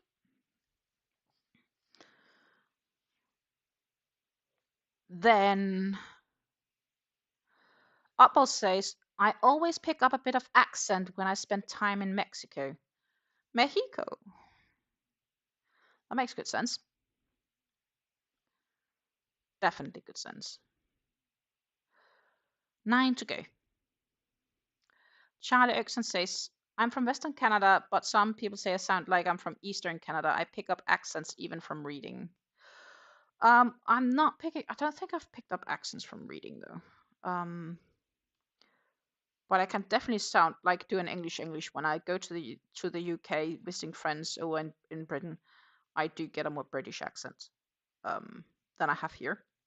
And there we have the same, like there are just words that's in British, not the same in American, and so on. Um, and now I'm questioning how much I'm allowed to say things. But there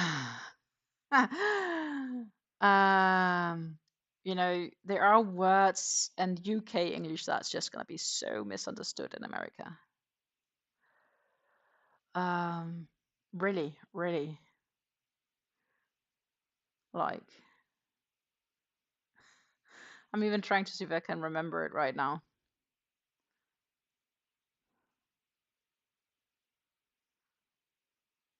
Oh my goodness. Might have to Google it.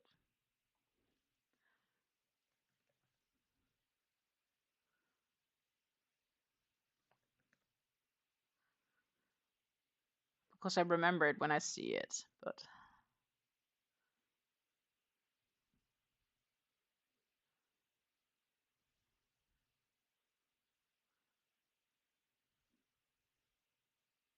yeah, there it is. So, if a British guy or girl, could be the same, they could basically come out from the pub and say, I'm pissed and I need a fag. Translate that into American English, it would basically be something like he's pissed off and he need a gay, which is definitely not what he's saying because he's just saying I'm drunk and I need a smoke. Right? Small things like that. Small things like that.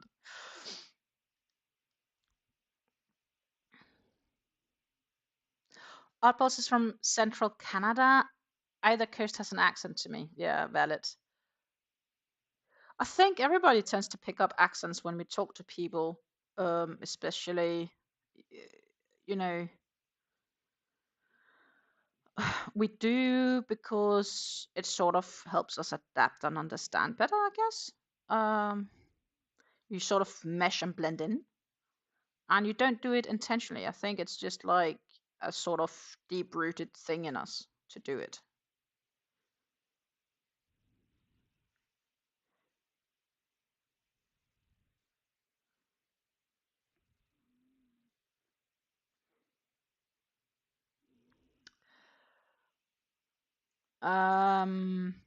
Charlie says, can read a Western story and come out sounding like John Wayne. Wonderful. Sarah Pedersen say, nothing budges my heavy Mississaulian accent. Yeah, okay. So many accents across the huge country of Canada, definitely.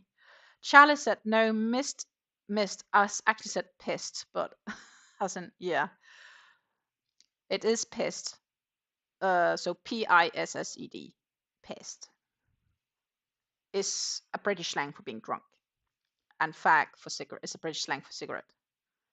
But in America, I think it might be different in Canada because the Canada immigration group might be younger than some of the Americans. I'm not sure how that looks. But I do know that some will be like, what are you talking about? Depends also probably on where you are in America.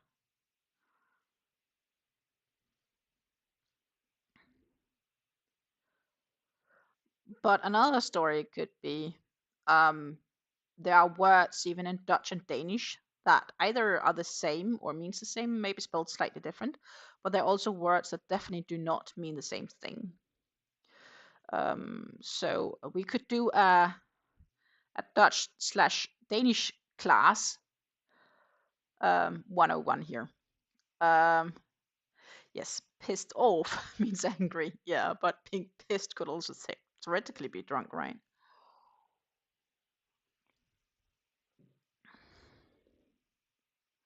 Learnability. Mm. So a Danish crash course, what Dutch crash course would be, if I would say Welterusten, that basically means good night in Dutch, like have a good sleep. And the first vacation I had here before I moved here with my partner, I had learned to say Welterusten, so I said that to him heading to bed. And then he said, Jeg ook.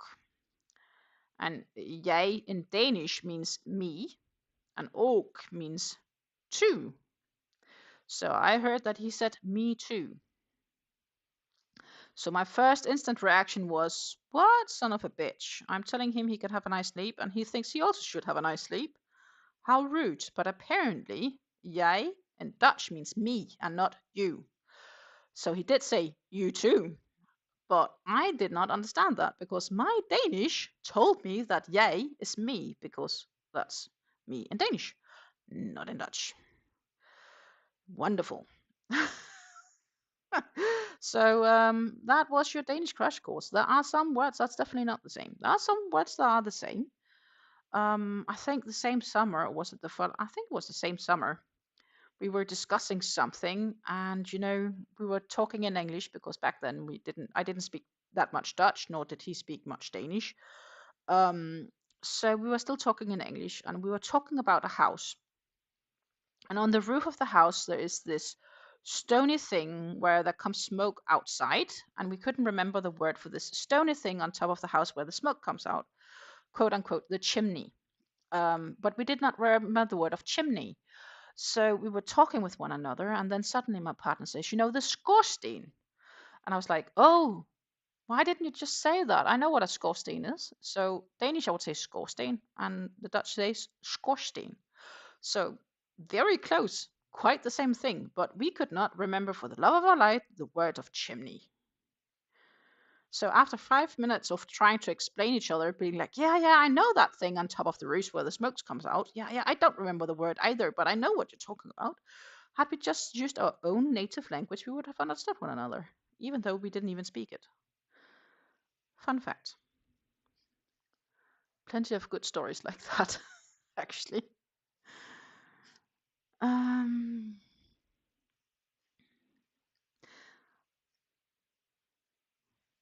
Let's see.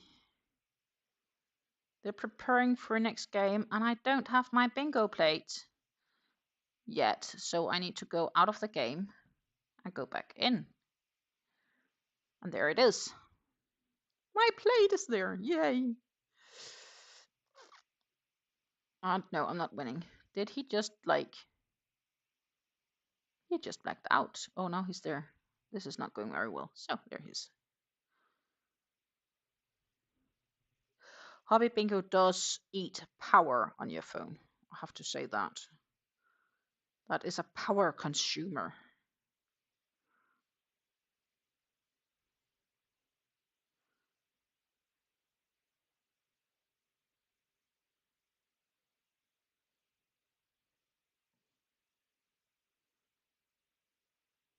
Ah, yeah, we do differently. um, yeah, I do. So Amanda says she just realized we do front loop differently. Amanda picks up from underneath of the front, and I go in from the back of the loop. Yeah. I could probably also go from underneath and do, but that's just how I've done for the last 60 some odd rows. So I'm not gonna change my habit now. I don't know if one is easier than the other. I think it gives the same end result. Just for funsies. Just for funsies, how it's looking. I'm just checking.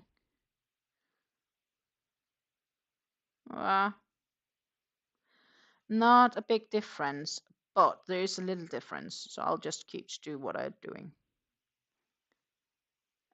Yeah, definitely don't change now. No, no, no.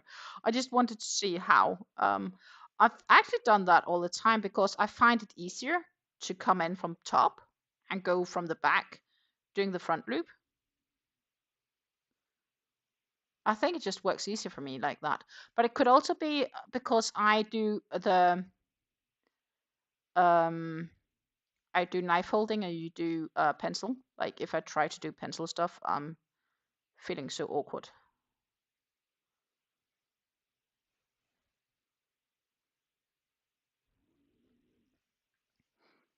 The result is the same though. That's kind of the most important part.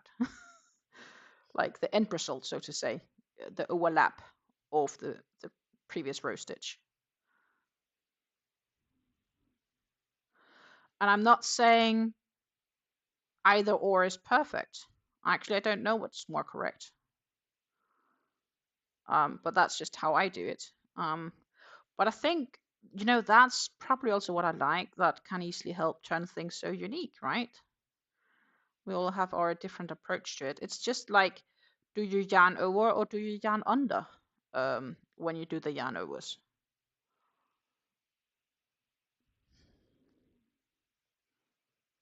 Let's see, I need to have 3, 3, one more, 2, 4, 6, yeah, one more double crochet.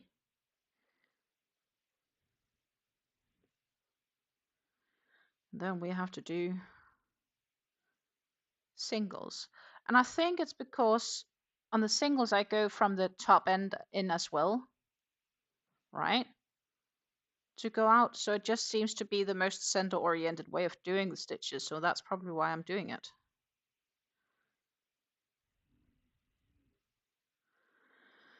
I'm technically probably doing these. I'm probably doing I'll do yarn unders, I think. Goodness, I'm in doubt of what I'm even doing myself right now. I'm sorry, ladies. Gentlemen, if any gentlemen are with us,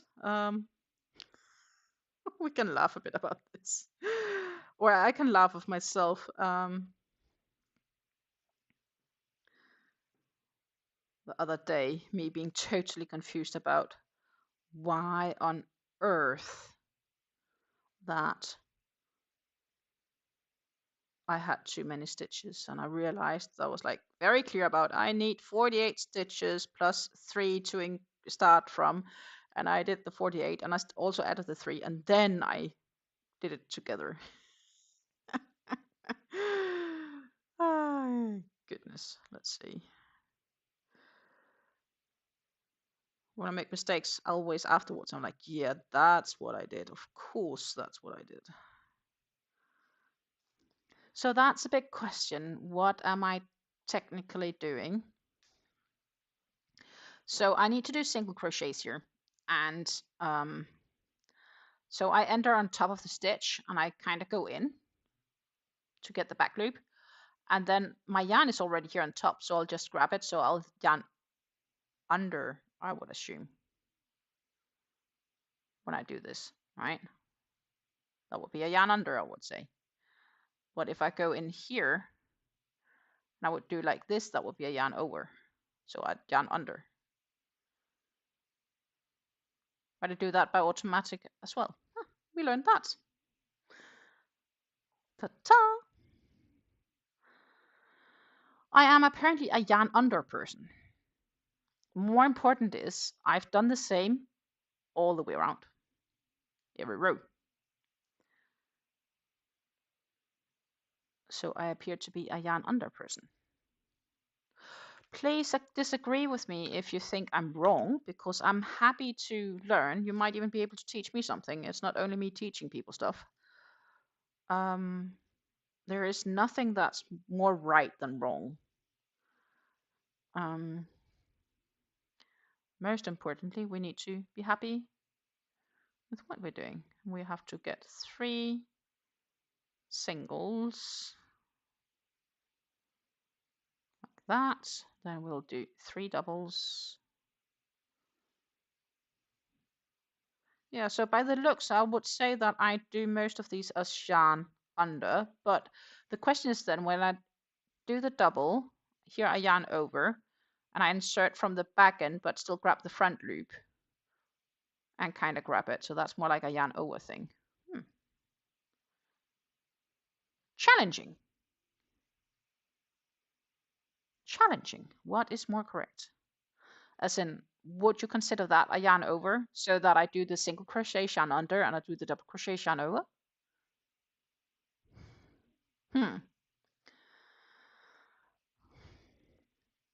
Oddball says there is no wrong, you just how you like it and how it works for you. And yeah, that's kind of what I do like about crochet. It's just like, holding your crochet hook. There is no right or wrong. And we have all either learned it differently or whatever. And I personally just enjoy doing, or for me, the knife grip works best for me. Every time I try the pencil grip, I feel like I have something I can't control in my hand. And I'm very impressed with people that can do the pencil grip. So there's that.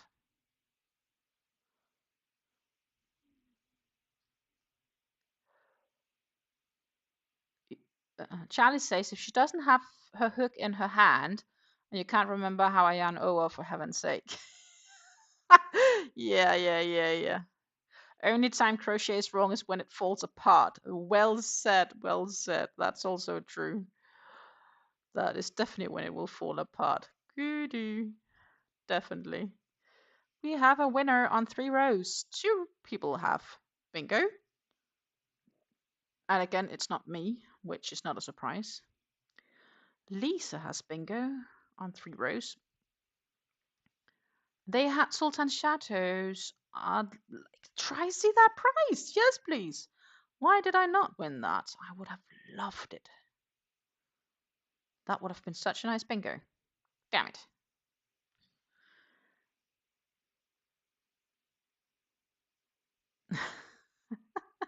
Also valid. Even though it falls apart, it's not wrong because it is a learning experience. So that is definitely what I enjoy. And you know what? It's actually also really good for your math skills, right? Crocheting is really also keeping your brain active for math because you need to be able to divide by or do X amount. So you need to be able to count and divide and multiply and stuff like that. So, I really think crochet is good for our brains to keep us active.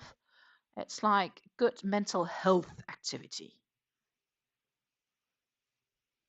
So we are on for 5 rows or full plates, and I am how many numbers short? 3, 5, 7, 10 numbers short. And there is a whole cone of cotton kings in that. Yummy. Loose tea blend today, and 9 mixed tots. So it is a lovely from a tea store specializing in selling teas and coffees. I get it from. I also just sometimes have some classic bag teas. So what I then need to do is, I do believe it is, 3 doubles, 3 singles, and then a bunch of doubles. We are soon. This is almost the third third side complete. And now you kind of can also understand why this is not a project that progresses that quickly.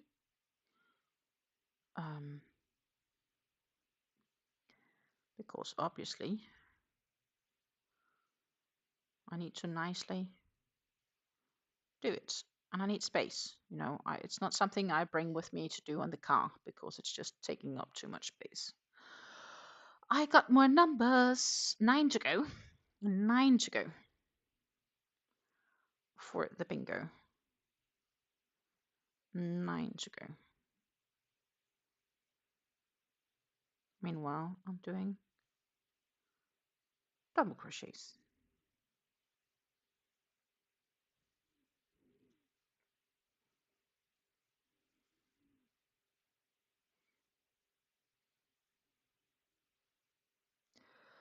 For those that's curious, this yarn is the Stylecraft Special DK. So it is a DK 100% premium acrylic. And I bought this as a yarn pack from yarnplaza.com. I believe it's called in English.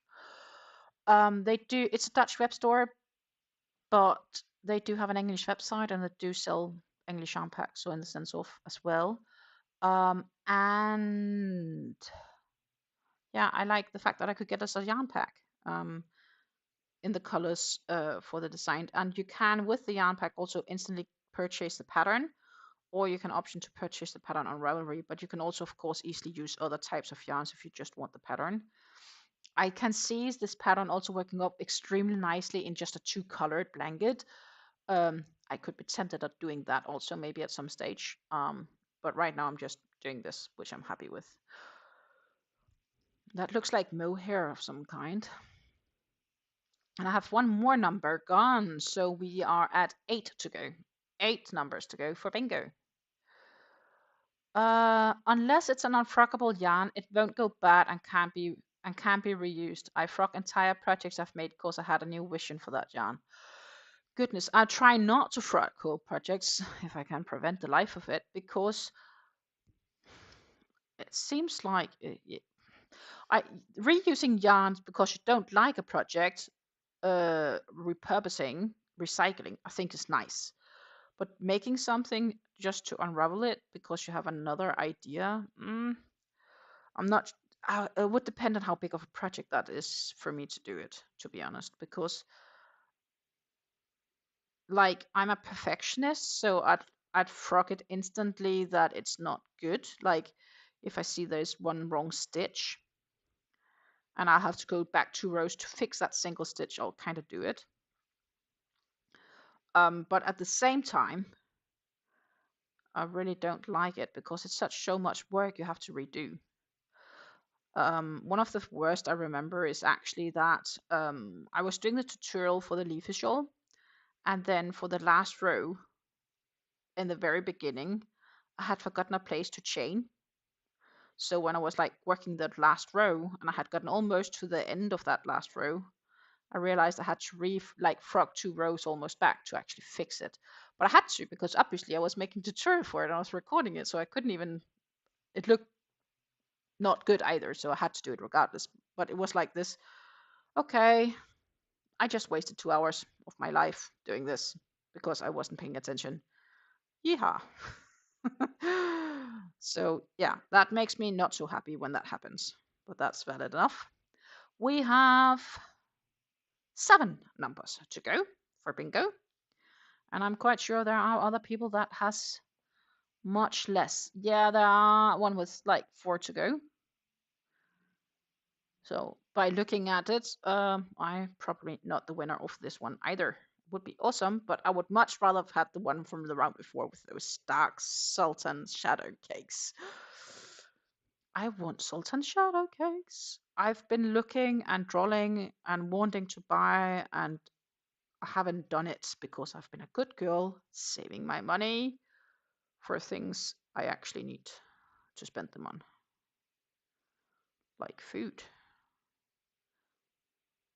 and all other sorts of stuffs when I yet do not have a job.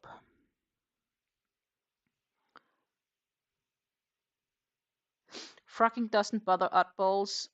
She made something, learned something, but I had something else to teach. But the yarn had something else to teach me. Well, I think it's a really good mindset, though. I think that's a really good mindset. There are though some yarns that's less willing to be frocked than others. Like yarns with a halo tendency is not always very frock friendly, right? Bingo! And I'm quite sure it's not for me. 2 players even have bingo. That's kinda sucks, to be honest, because you think, yay, finally I have bingo. And then if you're unlucky, you just get 5,000 points. Huh. So let's see. There's lots of congratulations in chat, but yeah, 2 players have bingo.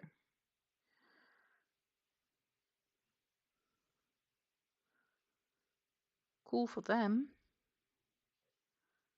I think that was 6, wasn't it? I think so. Yeah. Almost at the end, and then we have like a quarter row to go.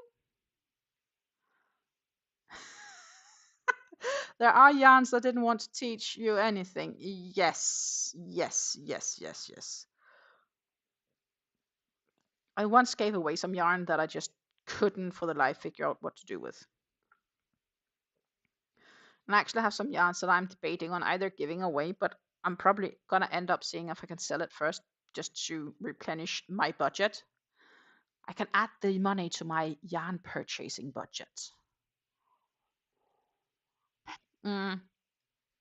But more to actually clear out some room. And I don't think I'm going to be using it myself. It's 100% wool yarn, and it will felt. And yeah, well, I'm not a felder, so I'm not 100% sure where it should go. So I could option to keep it for a future giveaway on the channel. I've said when I hit 2,000 subscribers, I will have my next giveaway. Which I'm still planning on doing, even though I'm on a budget now. So if I hit 2,000 subscribers, I will host a giveaway with some nice stuff, because I definitely have something in my stash that can be used for it. 2, 4, 6, 7, 8. We need 10,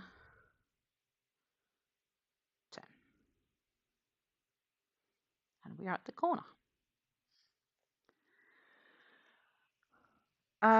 So yeah, so there's that, of course. That the day that I hit an amazing 2,000 subscribers, which is still gonna be a bit because we are at 1,250.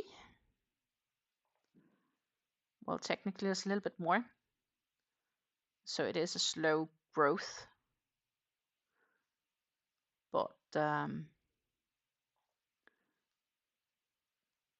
yeah, 750 to go, and there will be a new giveaway. 2, 4, 6, 8, 10. Now we need to do the double crochet corner.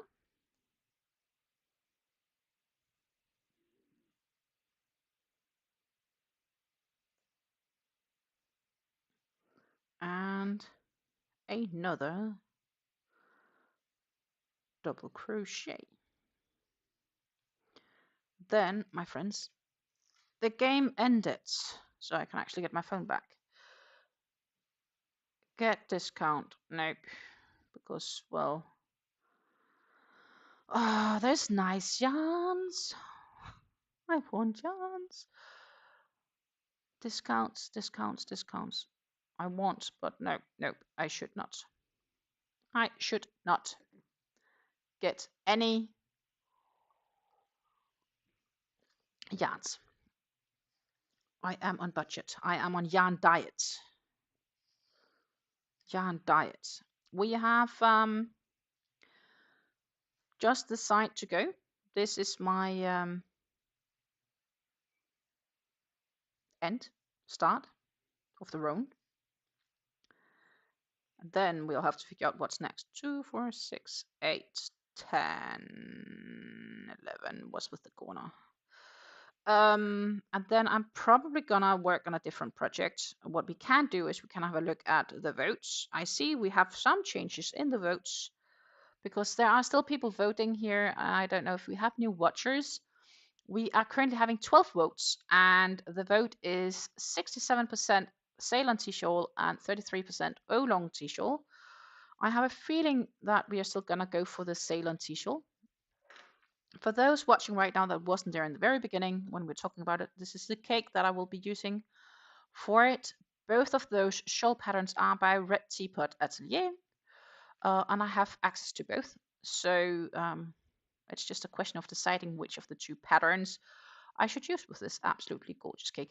And it is a Linde Hobby Soft Cake, and its name is really true because this is really soft. Looking at the yarn specs and composition, if you look at Hobby, this is probably similar to. They have this cotton blend yarn. It is a cake yarn.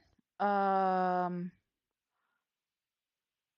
the reason I say it's probably the same, but what I probably should do one day, that would be much better actually, is to probably buy one and then actually physically compare them. But I have two colors that's looking like as if they were copies of one another, if that makes sense. I actually don't even see it here. Can that be true? Did they stop doing them? Did they stop selling them? They might have. I don't see them under cake yarn at least. Let's check the cotton blends because it's also cotton blend. As I said, I'm curious. I'm just going to check if I can actually find that specific yarn. There was a World of Yarn. Could also go look on that one. Yeah, because it's not here under the cotton blends either. Let's see. Yarn. World of Yarn. It's like the Manayas and so on. They don't have it. Maranolas are here, but they don't have the other ones anymore. Maybe they don't sell them anymore. That's a shame. But that's easy then. Then I don't need to consider whether it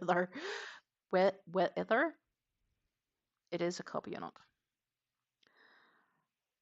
But it was like called something like Himalaya or something like that, or no, Honolulu or something like that. Yeah, Honolulu.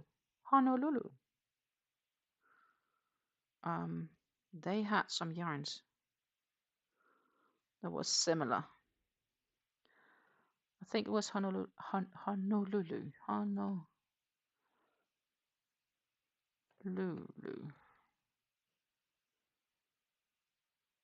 But I get no results actually. World of Yarn. Oh no. Lulu.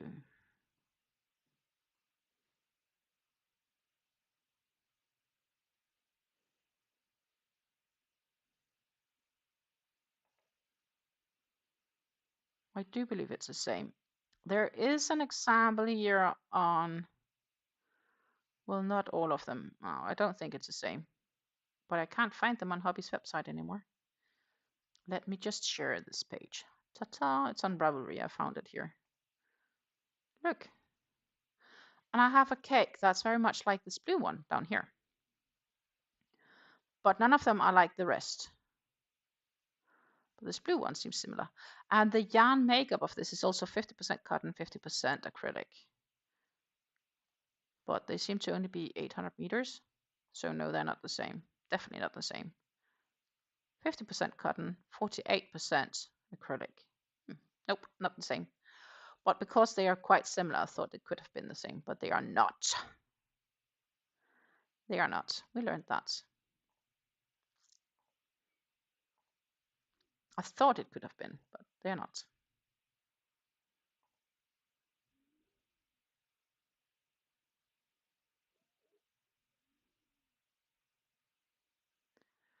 Amanda says she has the cake with blue, gray, black. Yeah, it's nice though. It does look nice. But is that cake also very soft? Like compare it a little bit to the azalea softness. Because I don't have one, so I can't actually compare it. And it doesn't look like Hobbii sells them anymore, so I can't even buy one to compare it. Plus, Hobbii changed their shipping fees, so now we are back to needing to spend 79 euros to get free shipping. So that means that next time I will have to order from Hobbii, I'll need to spend at least 79 euros because I am definitely not going to pay for shipping. Like, I'd rather just get extra yarn for that price. Because it's like 6 or 7 euros for shipping, you know, like that's half a cake. Or almost a cake, depending on the yarn. I'd rather get a skein for free than paying for shipping, so I'd spend a bit more, which means that you have to save more to be able to do so, but that's another story. 2, 4, 6, 8, 10.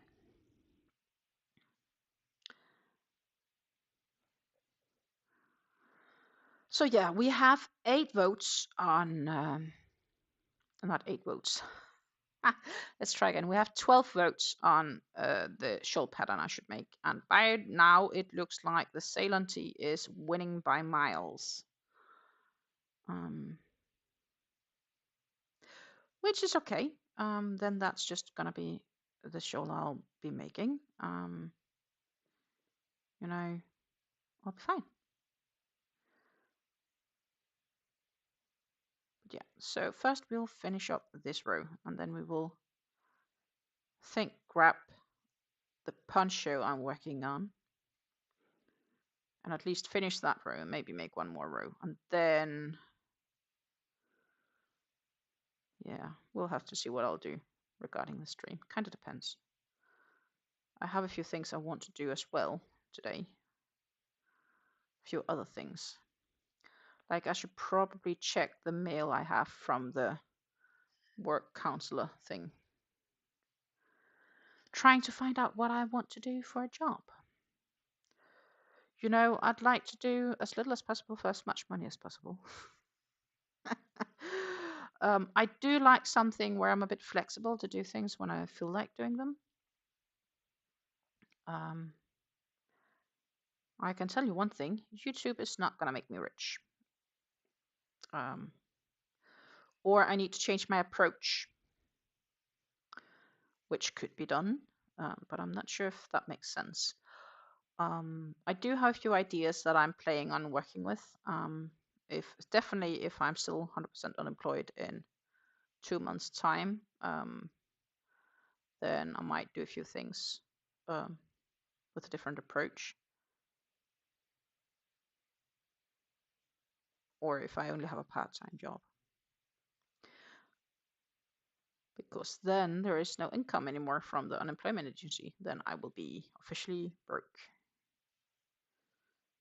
Well, not completely, because I do have a little bit of a savings, but to get an income, I'll need to do something, because the government won't pay me for being me.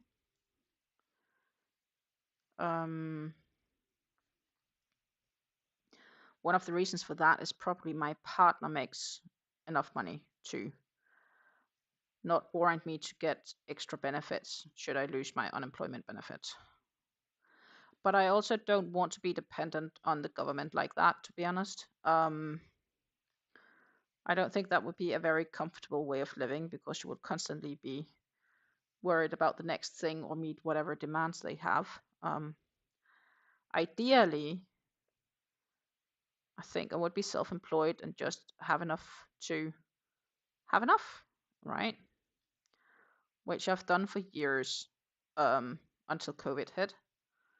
And then I did less. But the market also changed a bit for that sector.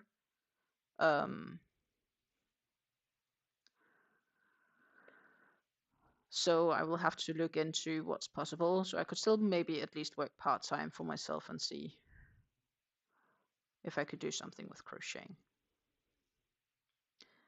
2, 4, 6. I think I need more because I have 3 there, 3. I need 8. I need 8. Need 8.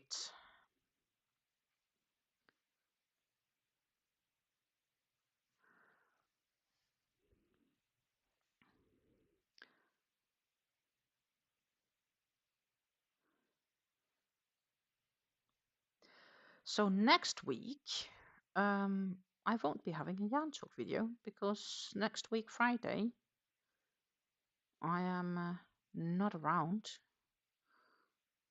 and while I do record some things ahead, the yarn talks I do pretty close to when I actually post them. But there will not be one next week simply due to the fact that I'm not home. Let's see. I need to do 3 singles. Then I believe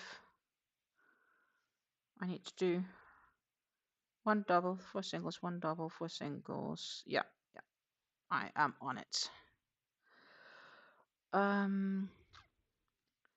So yeah, I need to figure out some stuff. Maybe something else for next week Friday. But I'm technically not there for a yarn talk.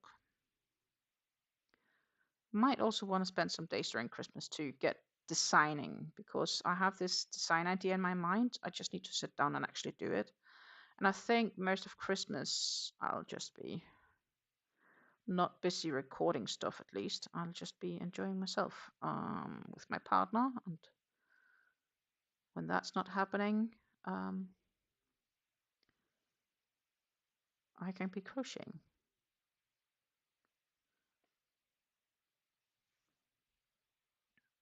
So that's probably what's going to happen when we get there. We have 13 votes now, so we have a new vote. I don't know who just joined us, but whoever just voted, thank you for the vote on the project. We are having 13 votes. 69% says that I should make the Ceylon T-shawl, and 31% says it should be the Oolong T-shawl. And the person who just voted, I'm not sure if you know what cake that I want to be using, but I can tell you it is the same cake that is shown in the thumbnail for the live. But I'm also happy to just shortly show this absolutely freaking gorgeous cake. And more importantly, it's soft. It's really, this is so soft, like wonderful.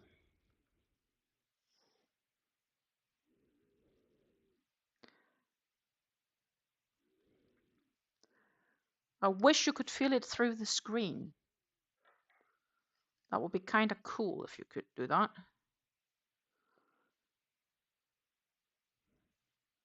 New on this channel, yarn sensation feeling through the live. Wouldn't that be awful? It's a lot softer than the Cotton Kings. Yes, it is. So the Cotton Kings is 100% cotton, where this one is, it's longer. So it's similar to, you can say it's similar to Cotton Kings because this is also it's a 4-stranded yarn, multiple stranded yarn, but it's a lot softer. Also by the feeling of the strands, like if I take the strands up individually, they feel softer, like this. the whole cakes feel softer, but it is 50% acrylic, what helps add some softness to it. And also opposed to the Cotton Kings, these are more like the Cotton Kings Deluxe, quite length and weight.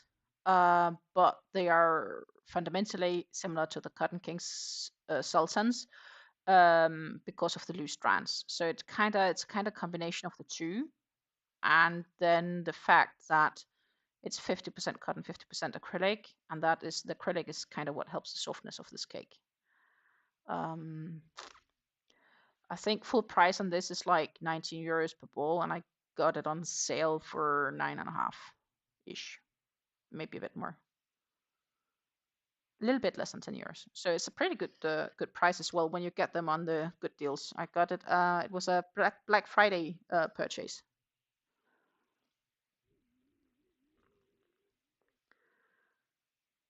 From Linde Hobby, which is a Danish yarn store. Yarn Living is the name in Danish. But here in the Netherlands, they are called Linde Hobby, and they are located in the southern part of the city of Aarhus, which is a city I lived in for 3 years. And just like Hobby, they have a big web store of lots of different yarns.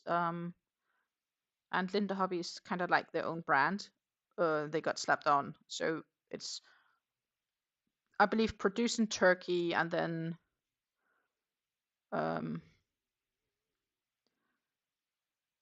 they just put on their own label.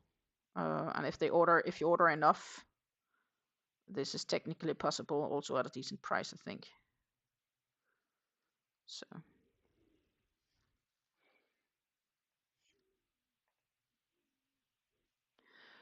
Oddball says she got lots of cakes when Hirschness had them as mill-ends. Oh yes, I've heard of those mill-end sales, and I'm jealous. But the thing is, so while the mill-ends are like a really good deal, if I would get them, I would first have to pay a fortune on shipping, and then I have to pay import tax plus 21% valued added tax on them. So whatever there is to save on it is actually spent. So I can also just buy them as new and then know what I'm getting. So that's the only reason I've not gotten into that part. Like, that's just too expensive. What I want to do, I have this idea one day, but I'm keeping postponing it a little bit in the future. I would like to maybe make an order like with Lion Brands or something like that, because I have some yarns I think that they also have in Lion Brands, and then do some really comparisons. And then Lion Brands have a few yarns that I would really like to try out just as for what they are. But to get and do that, I will have to make a decent order to actually make it worth the shipping and for the right sale and stuff like that. So right now I'm just, it's a little bit postponed, so to say. Also, if I end up setting up web shops, etc., for my crochet bit, then I can actually deduct the value that taxes purchase from sold value that taxes, so I have to pay less to the government basically. So I can get stuff refunded, and well, in the end you pay it because they expect that you sell more than you purchase, right? Because the idea is that you generate a revenue, which is fair. But I'd like to do that one day. So there are a few things I'd like to do, but with the current budget I have, it would make more sense to just wait, at least until other things are around. If I go that direction, I don't know yet, but there is a chance. There's a chance. Oh, Jesus, I did one too many. Whoops, just a moment. I need to unravel one stitch, because now I need to do 3 singles. I've just gotten into the flow here of doing doubles, right?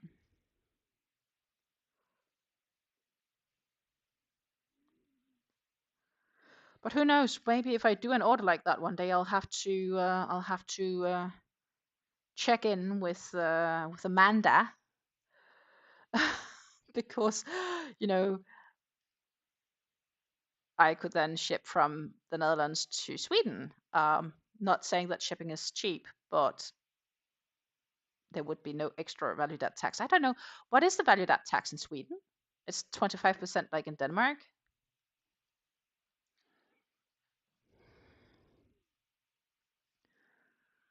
Susan would love if Hirschner's had the Miller End cakes again. Yeah, well, they look really awesome and gorgeous, and I'm kind of jelly on those that got them. They look very much like Sultan Cotton Kings, but Cotton King Sultan Deluxe. Some of them.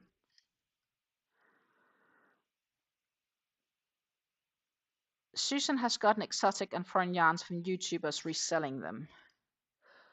Well, do you want some 100% wool that felts? Because I do have some Katia yarns laying around that I don't know what to do with.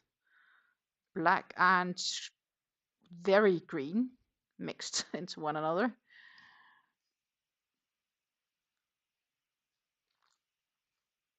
Oddball says there's a very good chance that this time next year I'll be planning on opening a yarn store. Oh, that could be cool.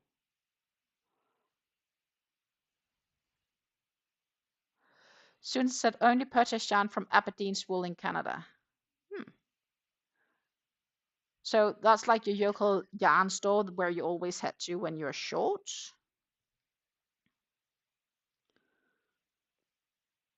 And Oddball says the Millens are more like twister cakes, at least the ones you got. Okay.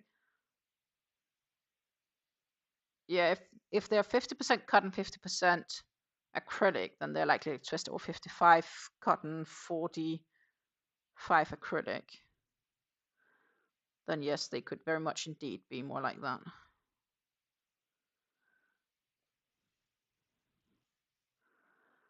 Look, I am getting very close to the end here. I need to keep track of it, but hallelujah. I'd be really happy if I'll make it like to the end of this round, which would be round 69. Not that I've then done a lot since last week, but I've done 2 rounds, which would be nice.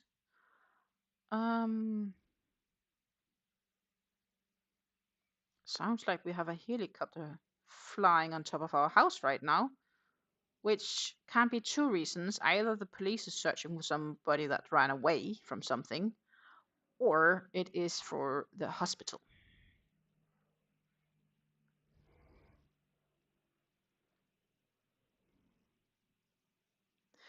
Hey, Purple Crochet and more with Greenie. Wonderful to see you here with us. And you're also on a mosaic blanket. So we are all being blanket crocheters today. I'm generally not a big blanket crocheter except for this one because I thought the pattern is gorgeous.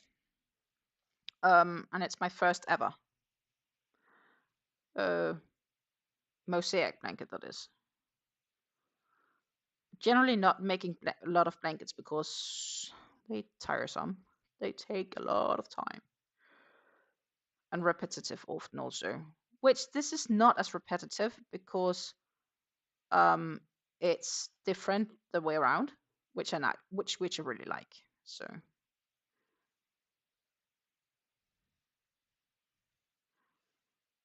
I should actually update my description of the live to say this is the Fleur mosaic blanket designed by Anke Wintermans, and you can find it on Ravelry. So I should actually link to the pattern in the description box down below. That would be fair. I will update it when I am done with this, because then I will probably find a different project to work on.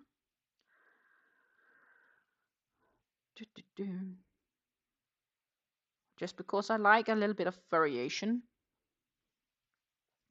And now I've done a full round, so I'm happy about that, which means that I can set a line, place a line for round 69 as it's completed. Oh, did I do one too many? I did do one too many.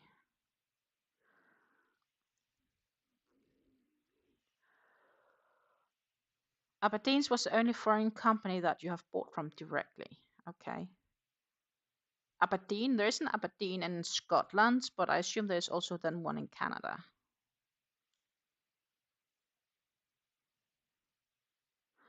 Aberdeen's is a local store, but they also have a website. Okay. Sometimes I feel I should have a yarn store with my whole stash. But in reality, I should just probably resell some. The thing is, just shipping is horrendous.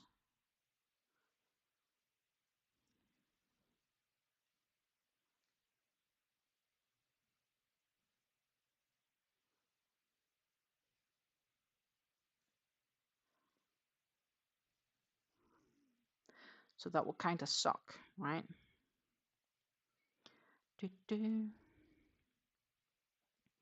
Now I need to keep track. 2, 4, 6, 7, 8.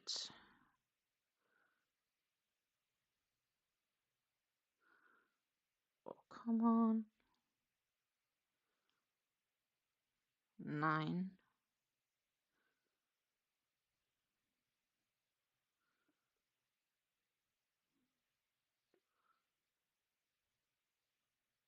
10.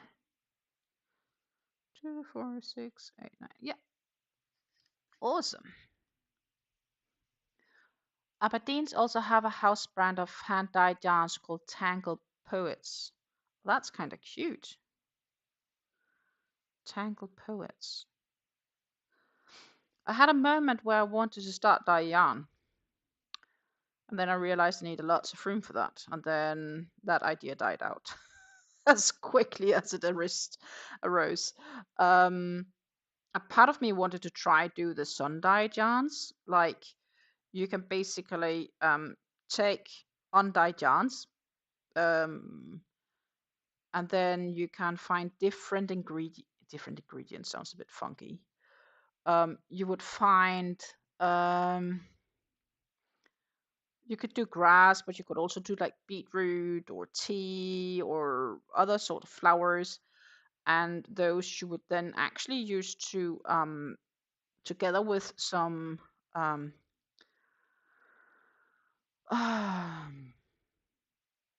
together with a mineral to help keep the dye in, that you would add to the water. You would basically put it in a glass and then put it in the window for like 3 or 4 weeks, and then it would like kind of get natural dyed.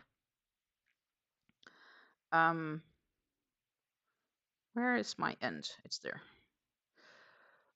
So that's kind of cool. So what I'm basically doing is I'm changing to the white, and then I'm ready to go on white for the next row. And I do believe I start with single crochets on that row, but I'm not really thinking that that's what I'm gonna do now. Yeah, I'll start with 1 single corner crochet, and then it's 11 single crochets, 3 doubles, etc.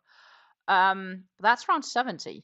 That is going to be for another day, because I've done my blanket time today.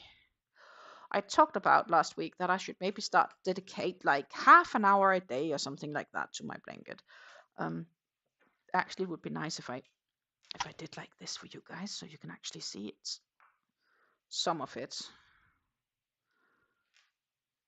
Ta-ta!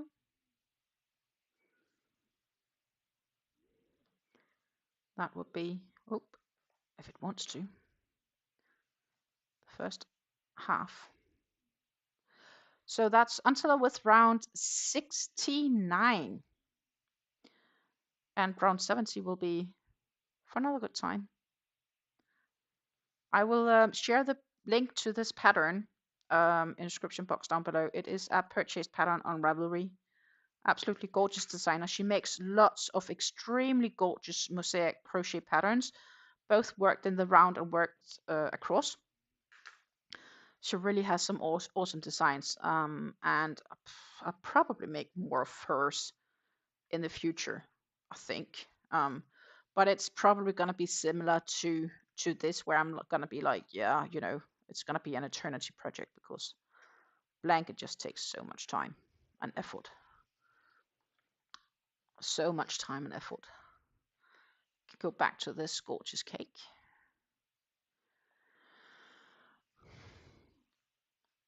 Thank you, Dreeny. I hope I may call you Dreeny because it's purple crochet and more with Dreeny, so Dreeny seems to be a logic choice. Let me just find the information I have on this shawl, or not shawl, on the mosaic blankets, or I will share it with you guys.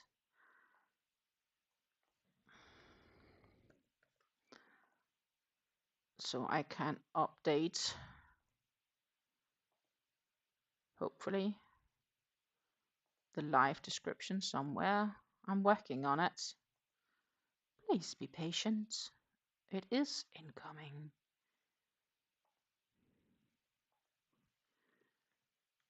And then maybe what I also should do is to discuss, because we are gonna grab my poncho that I'm working on. We are gonna grab my poncho.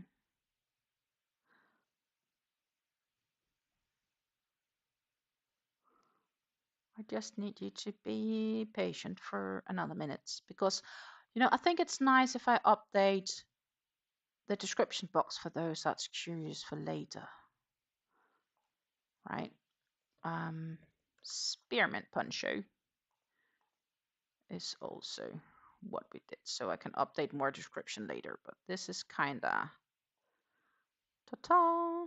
So with a bit of luck, the description box should be updated below for this live. But this is gorgeous. We are, oh my goodness, the poll's changing. Ah, my goodness. 14 votes. We have a 64% for the Ceylon T-shawl and 36% for the Oolong T-shawl. Yeah, I'm sure that I will be doing both at some stage. It's just a question of which I'll do first and which I'll be doing with this one. Oddball says, I'm enjoying my crochet day. I haven't had much time lately. I've been planning our company Christmas banquet. That sounds like a lot of work. And yes, company Christmas is definitely coming up. We will be going to the company Christmas banquet where my partner is working on the 20th of December, and that's usually quite an adventure. Last year we went to a place that sold barbecues. Sounds crazy, but they had, next to selling barbecues, they also did indoor barbecuing. They had like everything set up so you could safe barbecue indoor, because they had like big chimneys and so on to take the barbecuing smoke out. And we had like everything from the starter to the final menu was made in on a barbecue, like starters, main course, desserts, everything was based on the barbecue. It was pretty awesome. It was actually quite delicious, and we had like a pub quiz somewhere in it, and yeah, it was nice. It was a nice day out. The only thing was obviously any clothes you had on was totally down the smell with smoke from the barbecue. But so we talked about the spearmint poncho, so I'm just gonna find it and find some notes. Actually, I have my Fleur blanket notes here as well, and I need to place a line for row 69 as it's completed. We have a 4.5mm crochet hook, prim, I would want to say, but it's not. It is the Clover Soft Touch. And here we have the Muscat, drops Muscat, which I'm using. Yes, Susan, I will show you the two shawls. If you just hang on a minute, then I will definitely show those shawls again. I'm just putting this slightly to the side before I forget. And I will find the Ceylon T-shawl. It is under my patterns. I just need to find my pattern vault on Hobby. And then do like this, and you should be able to see it right here. This is the Ceylon tea shawl, and the plan is to start from the gray side of the cake, go all the way to the light cream center. So just taking a few photos here sideways. This is the Ceylon tea, and I think it's gorgeous design, to be honest. So yes, I definitely can see this becoming a really gorgeous shawl. Absolutely. There are a good chance.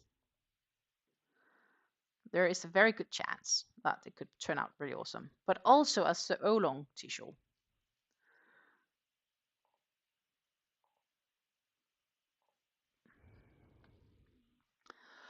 Utball says we're doing something similar, but getting it created. Everything is smoked, brisked pork ribs, mac and cheese, coleslaw, and for dessert, smoked carrot cake and smoked chocolate cake. Oh, that sounds good too. I'm not into beans though, so I'll skip those. But the rest, sure. Like pork ribs and pulled pork, pulled chicken together with coleslaw. My goodness, I'm craving for food, and I had a decent dinner. So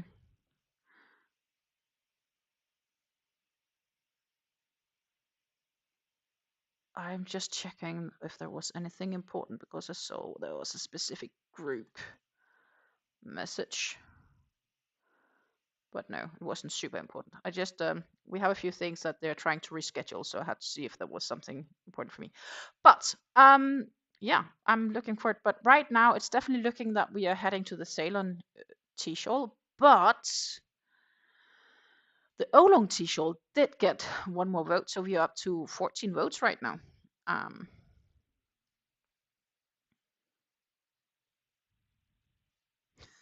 It does sound like a Southern American feast, but it sounds really good, honestly. Drops Muscat is the yarn that I'm using for this. Southern American and Central Canada. Yep. Drops Muscat is 100% cotton. It is a mercerized cotton. Mercerized, I would say. Mercerized cotton. It is a DK weightish cotton. It is 1.8 ounces or 50 grams to 100 meters, so 109 yards.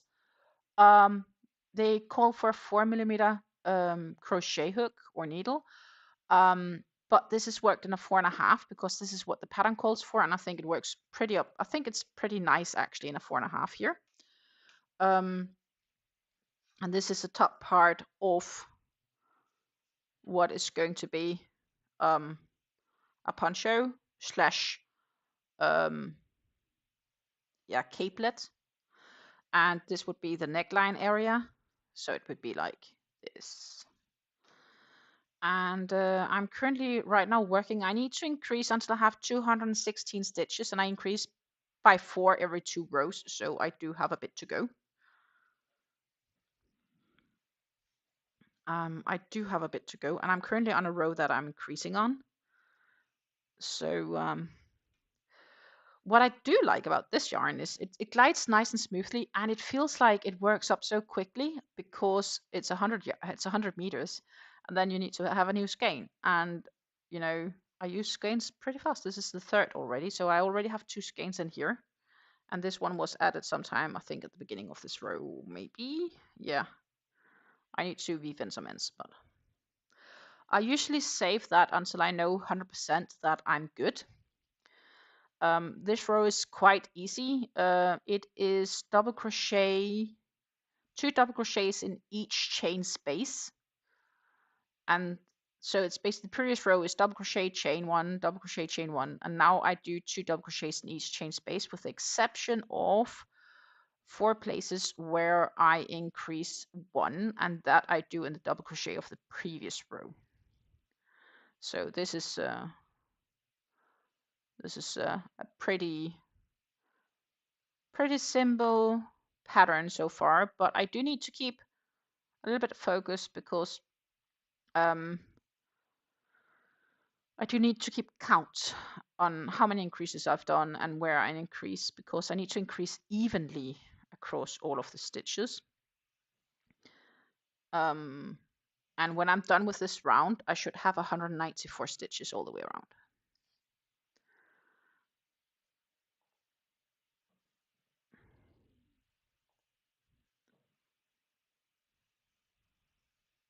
Another skiing ad and laundry detergent sheets. Oh.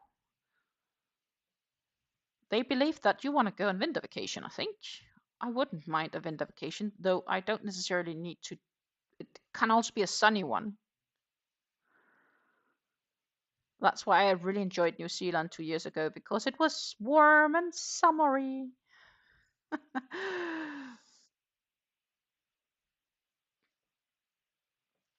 um, Oddballs say the busy part is we play the white elephant game.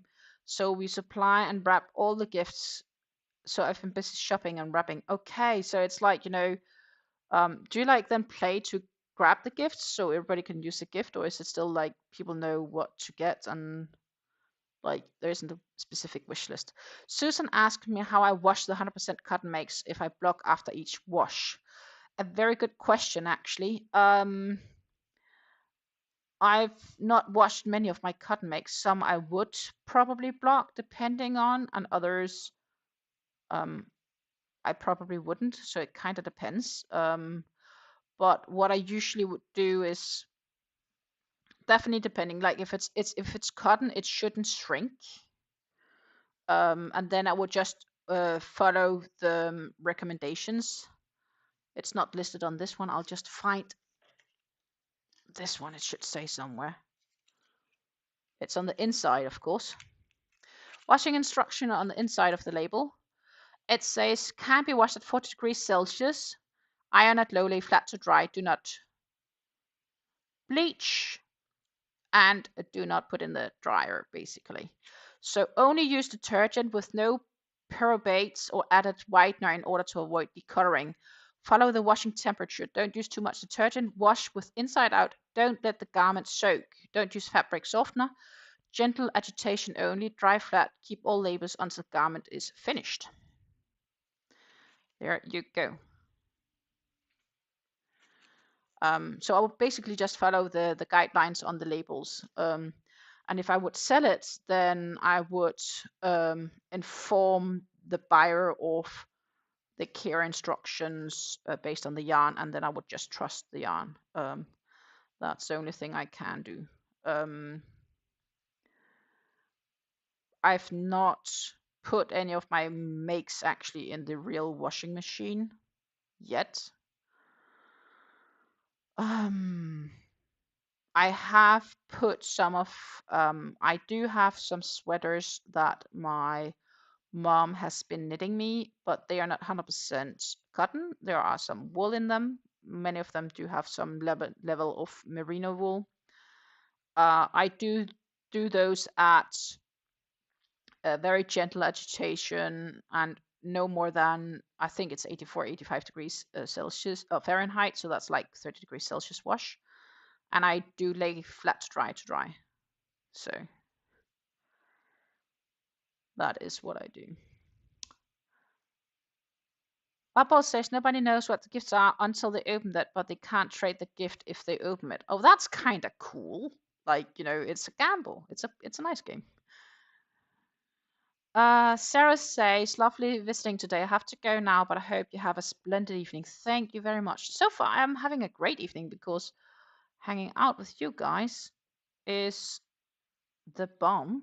Now I just totally forgot I lost count.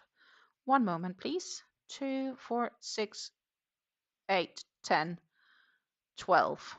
That one I need to do increase in.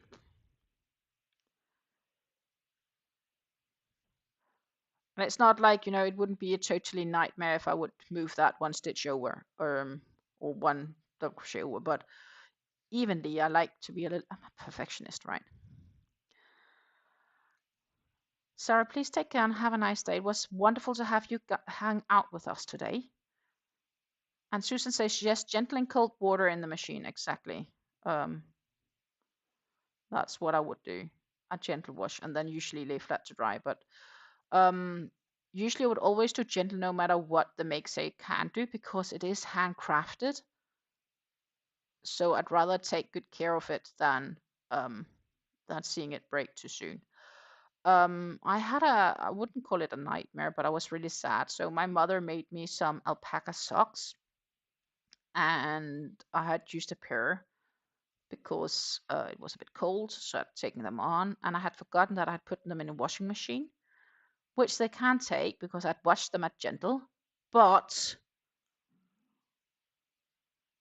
I had forgotten that I washed them. So when I was putting some of my other undergarments into the dryer, the alpaca socks went with them. And guess what? They are definitely not my shoe size anymore. They're not size 39 anymore. They're more like size 37 on a good day. So yeah, that sucks. Luckily, I had an extra 2 pairs of them, but yeah, that really sucked. So I'm probably going to give them to my cousin who has smaller feet than me. If she fits them, she got something, and I need to pay more attention for when I'm washing my socks. That was not fun. Yeah, almost like baby socks. Susan, it's not a hobby pattern. This is actually from Drops, so it's from Garn Studio. I shared a link to the pattern in the description box of this live, as well as they also in my weekly yarn talks. Um, so it's a Drops pattern. And I have to say, when reading this pattern and going through it, Drops, read it all. And if you don't understand, read it again and read it again. And eventually you might figure it out. Some of the patterns are more straightforward than other of their patterns. This pattern I found a bit weird because there is a place in the pattern, like it explains how you do the repetitions of the uh, there's coming some fans later and so on. This is just more like the base pattern, but the base pattern is like getting further down where I'm like, why wouldn't you set that in the beginning? Because that's what you start with when you crochet this. You don't like crochet the fringes at the end first. So why are you talking about those first? I don't understand how they why they made that choice.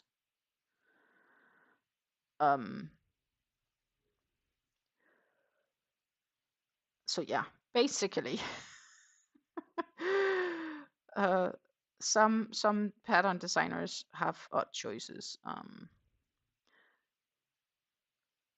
But yeah, so that is what I'm working with. It's just gonna be the single one mint color. And I chose the mint because, well, the punch is named Spearmint, so that was logic color choice, I think. I think if this one goes as easy, it's going pretty smooth now. I might want to make more of them in the future, but I'm also saying I know that Drops have somewhere between 20 to 30% discount sometimes on their yarns, so it's something that I will not purchase the yarn for until those yarns go on sale.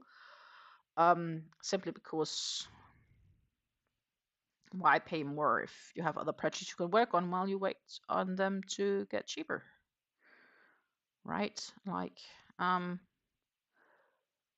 if I can save some money buying yarns, I would be stupid not to do so. And then I need to do a slip stitch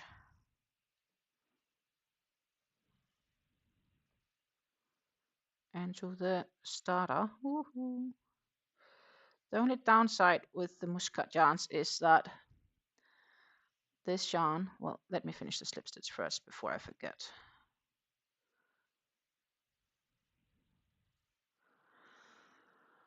And we are just gonna shortly insert a stitch marker for me to keep track. But this muscat yarn is spun, but it's very loosely spun because if I twist a bit opposite, you can see the strands that it's spun with together, splitting. So you do need to keep a little bit of focus because else the yarn do want to split on you.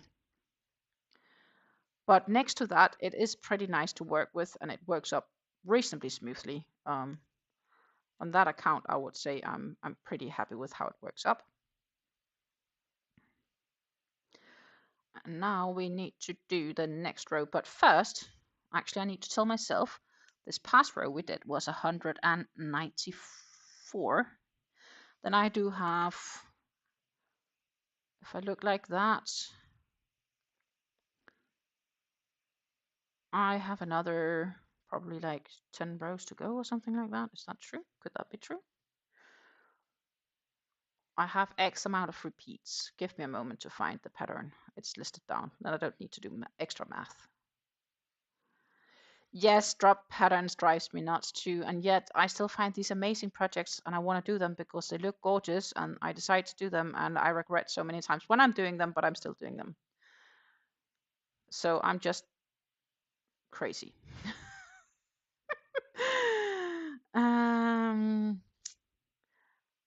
Not shown in diagram, blah, blah, blah. Pattern. Poncho, that was the one I was looking for. Repeat first and second round, another 9 times in total. That gives me 216. Now I'm at 5 repetitions. So I need to do another 8 rows before I need to do something else. So this is at least easy because this is chain, chain, chain, and then single crochet into a double, like we do a double crochet, chain 1, skip 1, double crochet, chain 1, skip 1, double crochet. Oh, that is if I hit the right stitch. So this round is going to be really easy because this is the round with the holes. So it's just chain 1, skip 1, double crochet in the next stitch, chain 1, skip 1, double crochet, etc. So this round is pretty swift, or pretty smooth. And then before I can start the next round, I need to do math because then I need to calculate how many space or how many rooms I have between the stitch markers where I do my 4 increases for the following room.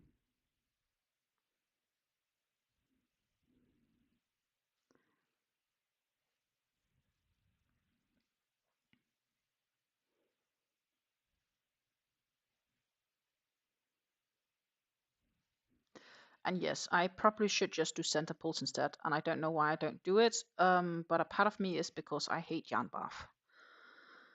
What I could also have done is I could have put it on my spin, but I didn't do that either. I don't know why.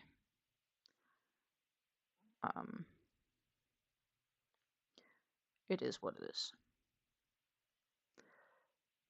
But yeah, so this row is so easy. And once I kind of figured out how this one was built up, I think the pattern is not too complicated of a drops pattern, but I think they write it insanely unpractical.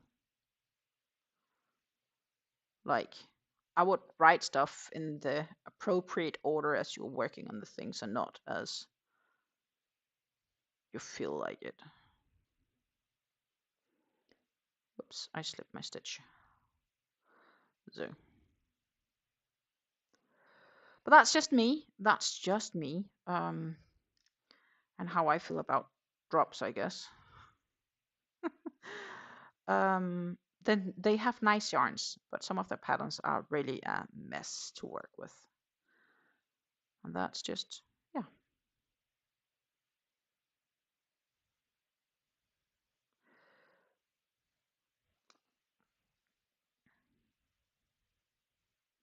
The fun thing is with this pattern, you actually start working back and forth, and then eventually you join it to work it in the row. So the start is like this sort of split section, and then you work it up, and eventually you kind of join those and you start working in the round.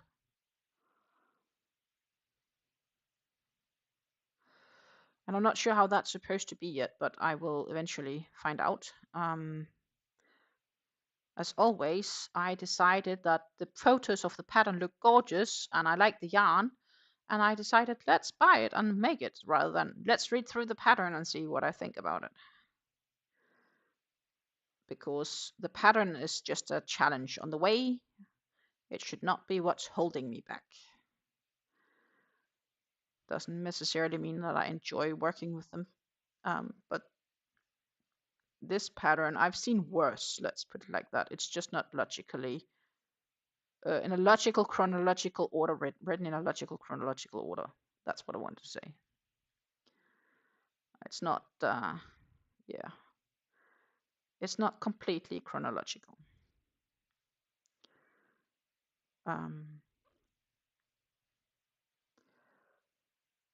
So there is that. It's almost 10 p.m. What I'm gonna do probably is I'm gonna finish this round, and then we'll count up for the increases of the next round, and then I might end up calling it the day, because I do have a few other things I wanted to do today, but there's still a bit until we get there. So far, I think it's really nice to hang out with you guys. I should do that way more often at this time of the day, but it's not always possible. But when it is possible, I will definitely make sure that I pop up in the evening.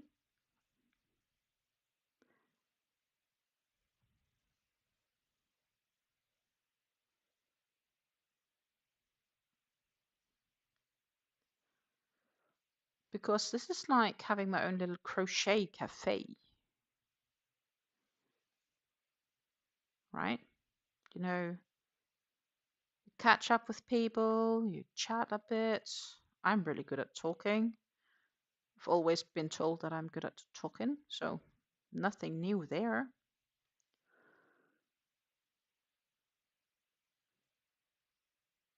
Which also means we are slowly getting to an end of the poll, which currently says the Ceylon tea shawl should definitely be the pattern I'm using. It's still a clear leader.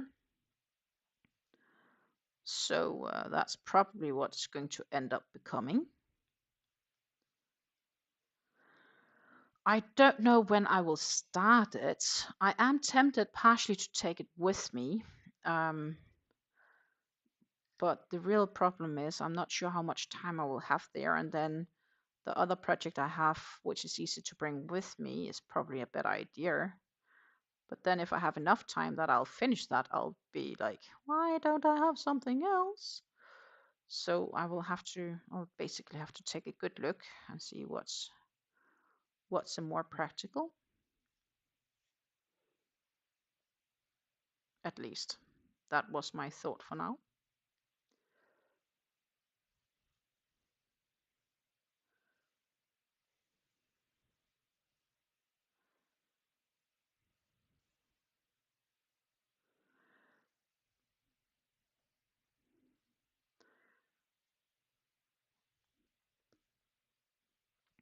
But also maybe because I need something to do over Christmas. But also I have this idea of the design I want to do over Christmas, so I might do that, because that would need me to prepare for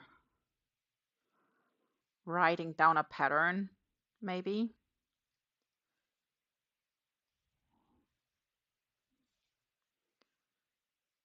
And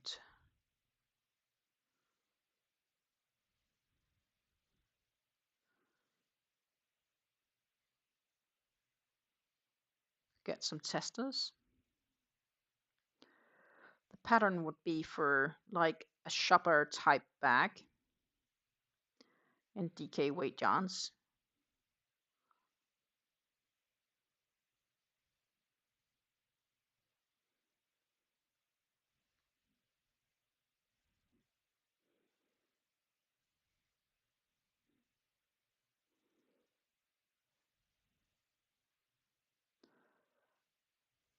But first I will need to see how it actually turns out, if it's actually worth something. But I need to write down the process, because then it's easier to replicate, right? That's kind of the thought behind it.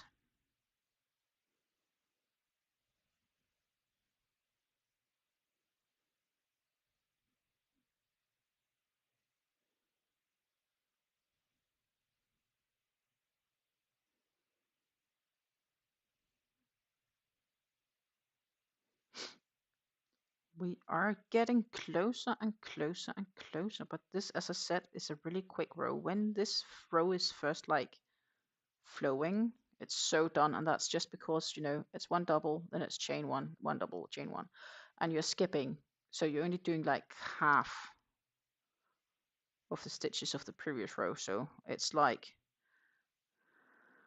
97 stitches, 97 double crochets and 97 chains instead of 194 double crochets. And the chains are just quicker to make, obviously, because it's just, you know, yarn over and pull through. Oh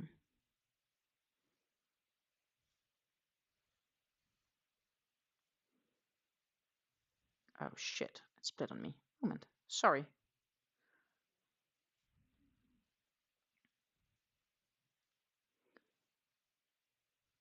There we are.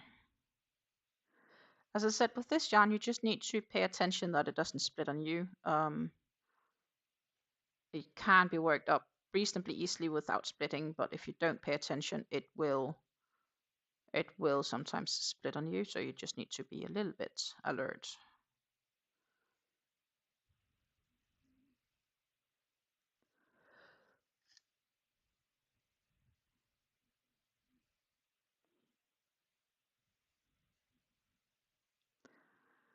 We'll have a look at the votes in just a few.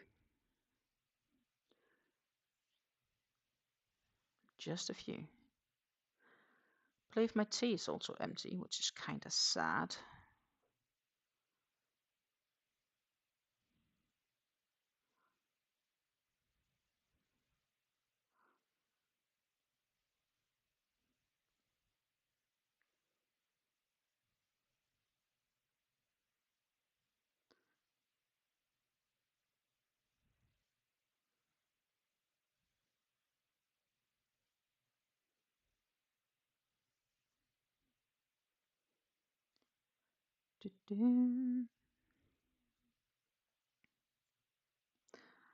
The sail on T-shawl still seems to be taking the win.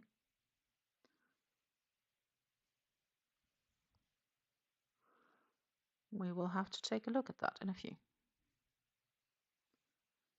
and make a decision.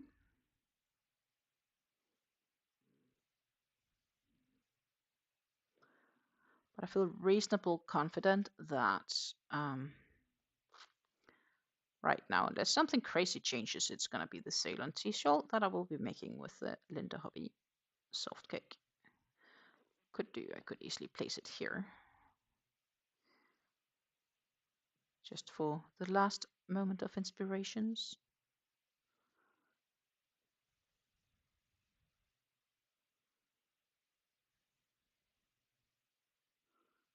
Because it is a gorgeous soft cake. It's gorgeous, and I love yarn.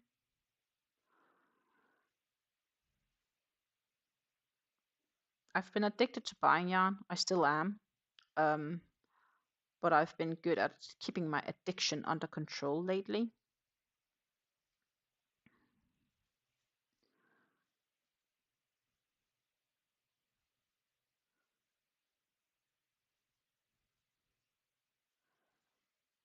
Yes. Oh, sweet. Yes, you made one. Woohoo! Sail and T-shawls definitely look so much nicer when blocked. Actually, most of her designs, Red Teapot Atelier's designs, I believe she's named Ines. They just look best when they are blocked. They really get more lazy when they are blocked. So all of her designs are kind of made with blocked intention, so to say, that you need to block them to get the best out of them. And if you don't, you just don't get the full vibrantness of those shawls. I want to block my, I need to block my Firefly sweater so I can get those front panel, back panel blocked so I can actually see how I'm going to sew them together and how it's going to work with the arms. I need to do that. I might actually put them on the mats for when I'm gone, and then they'll just cold block, so to say, without water, just stretch for until I'm home. I'm suspecting that's maybe what I'll be doing. Then I'll be like a week on the mat. Oddball says she blocks all her shawls. Yeah, that's also what I normally would do. Problem is just I have right now 3 shawls waiting on me to block them. I will be honest. I have not been as good as blocking lately as I should be. Part of it was because I crashed with my bike 2.5 weeks ago, so I've had some really nasty bruises on my knees. And those bruises has kept me from crawling around blocking, because my blocking mats will go on the floor. I don't have a table that's big enough to... Well, I do have a table that's technically big enough, but it will definitely not be big enough to, like, where would I eat my dinner? This is the next row complete, and with 194 divided by 2,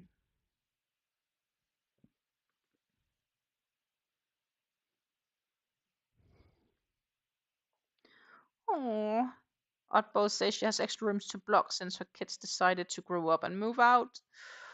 I don't have kids, and my extra room is currently filled with yarn and a fitness bike, like a spinning bike, and suitcases and company and books, and it's just a spare room, taking way up to way much space, too little floor space. No room for an extra table, unfortunately.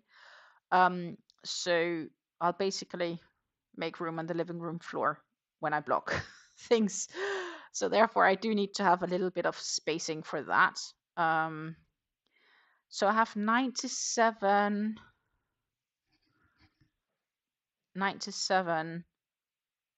I should have 97 of these. Shouldn't I? Yeah, I should have. Divided by... No, that's not true. 194 divided by 4 is 48. No, that's not true either. That's wrong. 97 divided by 4 is 2450. Which means I can't do that. Are they 98? No, they have to be 24. I need to increase evenly by... So what I do is basically I'll do like 2 sections with 24 double crochets between, and then I'll do 2 sections of 25. I think that's how it works out, because every second is also then uneven. So let me just count and see if this goes all the way around. If I've done this correctly, it should be. Posted a pic on your community tab of the sale on blocking. Oh, I'll have a check of that when I just finished placing these stitch markers. 2, 4, 6, 8, 10, 12, 14, 16, 18, 20. Well, that's a lie, because I always start halfway. So I need to start by going to 12. 2, 4, 6, 8, 10, 12. And a stitch marker goes in. Then we will do 25, 2, 4, 6, 8, 10, 12, 14, 16, 18, 20, 2, 4, 5. And the next will then be 24 to make it even. This one is split 2 and me. Okay. 2, 4, 6, 8, 10, 12, 14, 16, 18, 22, 24.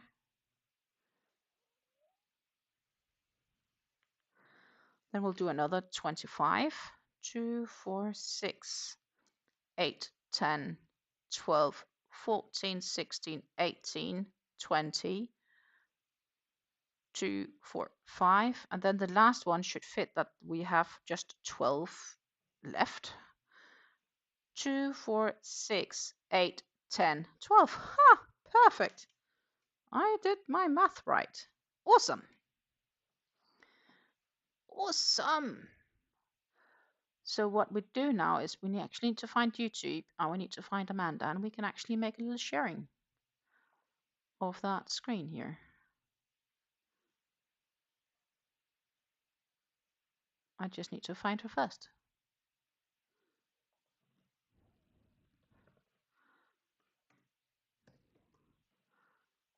Da, da, da.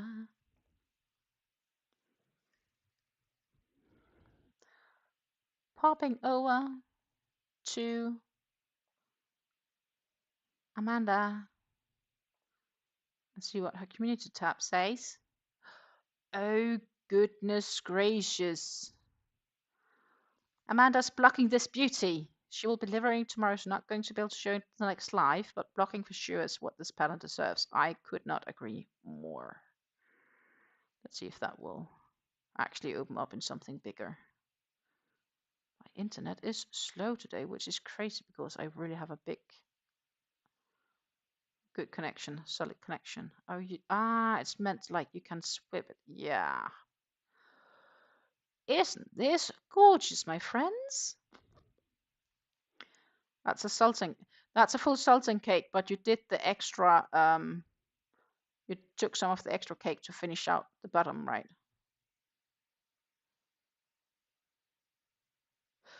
Susan, there's a break in the neckline because the pattern says I need a break in the neckline. So I don't have an answer to that yet. I don't, but we can basically go to the pattern of the spearmint poncho if you want to. But it is very gorgeous, this one, Amanda. Definitely. It surely deserves blocking. It's gorgeous.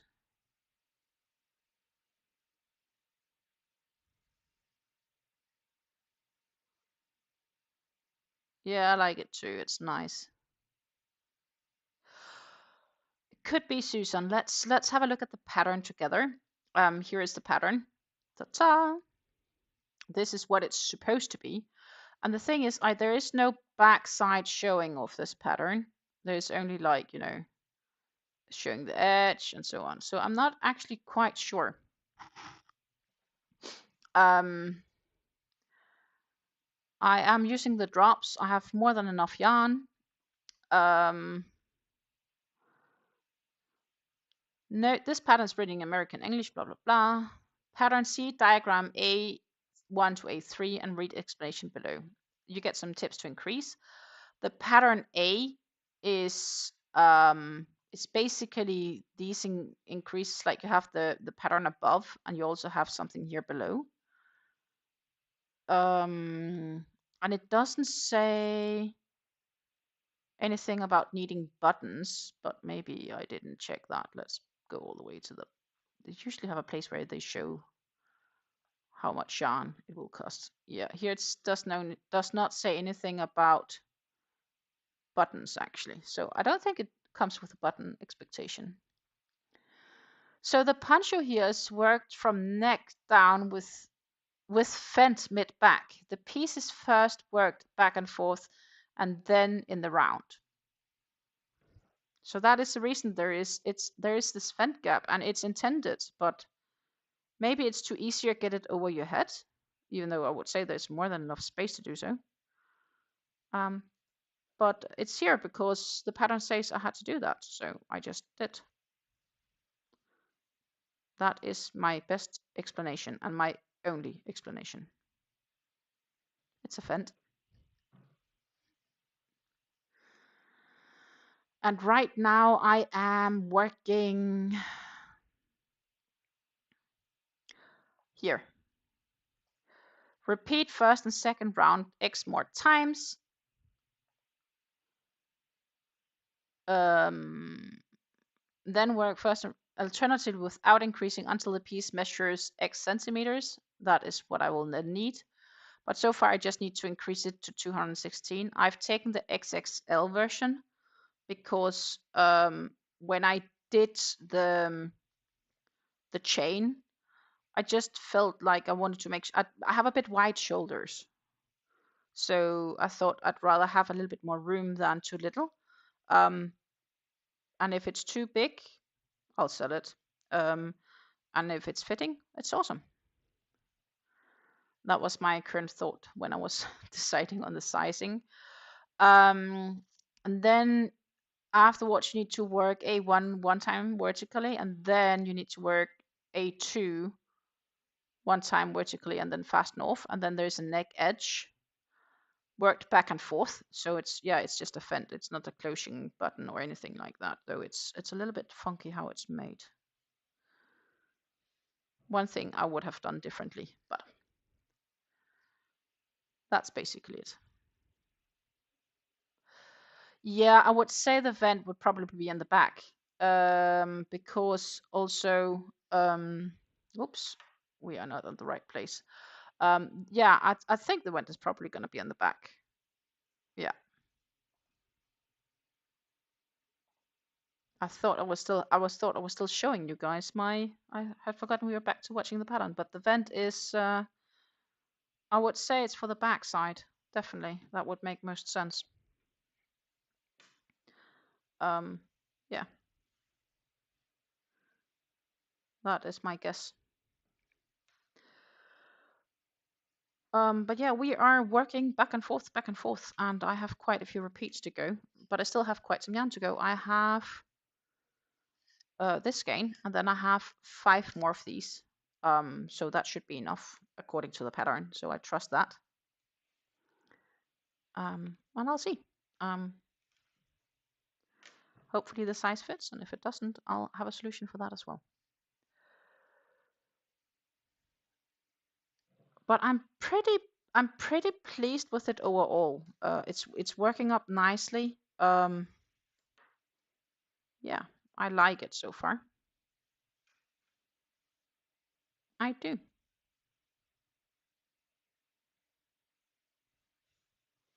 So that's nice. And it's also like you can see it's increasing, but it's increasing slower. So it's like a more snug fit to your shoulders. I should actually maybe try it. But what I think I'll do is probably I'll try it on for the yarn talk video. So tune in on Friday if you want to see the pre-fit on this, and then I will try to remember actually doing it, because I'm very snug in this one right now. Very snug in this one. Let's see. What I want to do is actually I want to get this camera back up, just because it's a little bit nicer view if it wants to.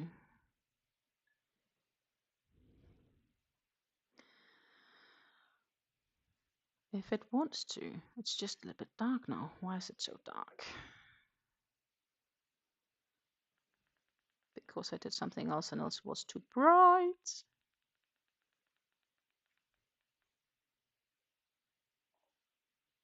Ta-ta! No.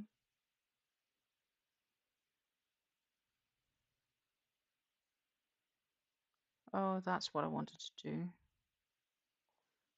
Like this. I'm back. Else you have this double face of me. That will be really awkward. So yeah, that's pretty much how far we got today. We did a whole row of on the mosaic blanket, which is the first time I've done on a live. So that was kind of cool. It is possible. Eventually, it will be too big to work on it like I've had here, and I'll need maybe more of it in my lab. I don't know. We progressed as well on the spearmint puncher. Finished a full row plus some of the last. But more importantly, we have been chit-chatting about this friend.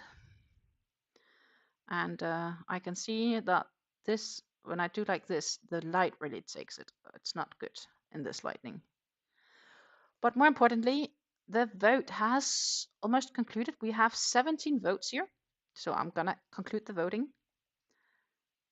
And the voting says that the Ceylon tea shawl with 70% of the votes, and the oolong tea shawl got 29% of the votes after 17 votes total. Thank you so much for voting, everybody who voted. Thank you so much for helping me to decide. I think it is very obvious that we are going to make the Ceylon tea shawl with this cake. We will start from the gray, and I will start this within the next couple of weeks. I might do the first baby steps next week, or it could be that it will be the following week. I will have to see. But yeah, Ceylon tea shawl is going to get out of this cake, and we will see how far we get. If I get pointy ends or not, I might, because it's a little bit longer than the Sultan shadow cakes that we saw from Amanda. But yeah. So I think that concludes this live, because it is now 10:20 p.m. here in the Netherlands, and I want to do a few things before it gets too late. And I did have a bit of a long day today as well.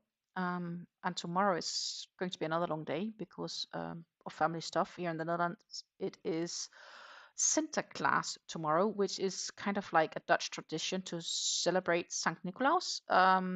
So it is like pre-Christmas thingy for kids. Kids usually are used to getting presents and celebrate and stuff like that, where us adults, we just more enjoy good food. So for us, it's more like being together, enjoying some good food, where kids would be expecting to get some sort of presents, where I'd prefer to wait for Christmas for that, because I'm more of a Christmas person. I guess I'm not too localized to the Netherlands yet. So what I'm going to say is thank you to everybody that's been hanging out with me. It has been a very enjoyable evening. Lots of wonderful conversations as always. Not sure if I'll reach to get more live this week. Next week I definitely won't be around to do so, but the week before Christmas maybe we can squeeze something in. In any regards, looking forward to make the Ceylon tea shawl. Looking forward to proceed on my projects. And oh yeah, if VJ is live, I should actually probably share her link and do a raid. Let's see if I can find her chat. And then we can do, I can share. I just need to, why don't she pop up in my, there she is. She has her Vivid Wednesdays. Oh, there's so many live. Even Dawn is live. But let's make a world raid.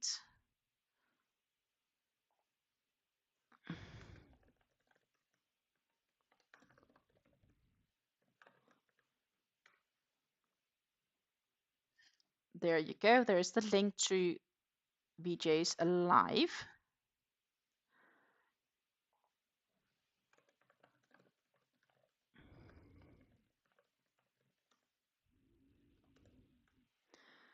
There you go.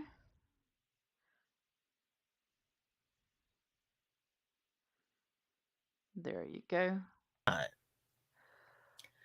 Roberta says there is actually a tape. I don't know if they still sell it. That is like double-sided tape. Then you heat it with a hair dryer, and it fuses right now. But the excess goes away.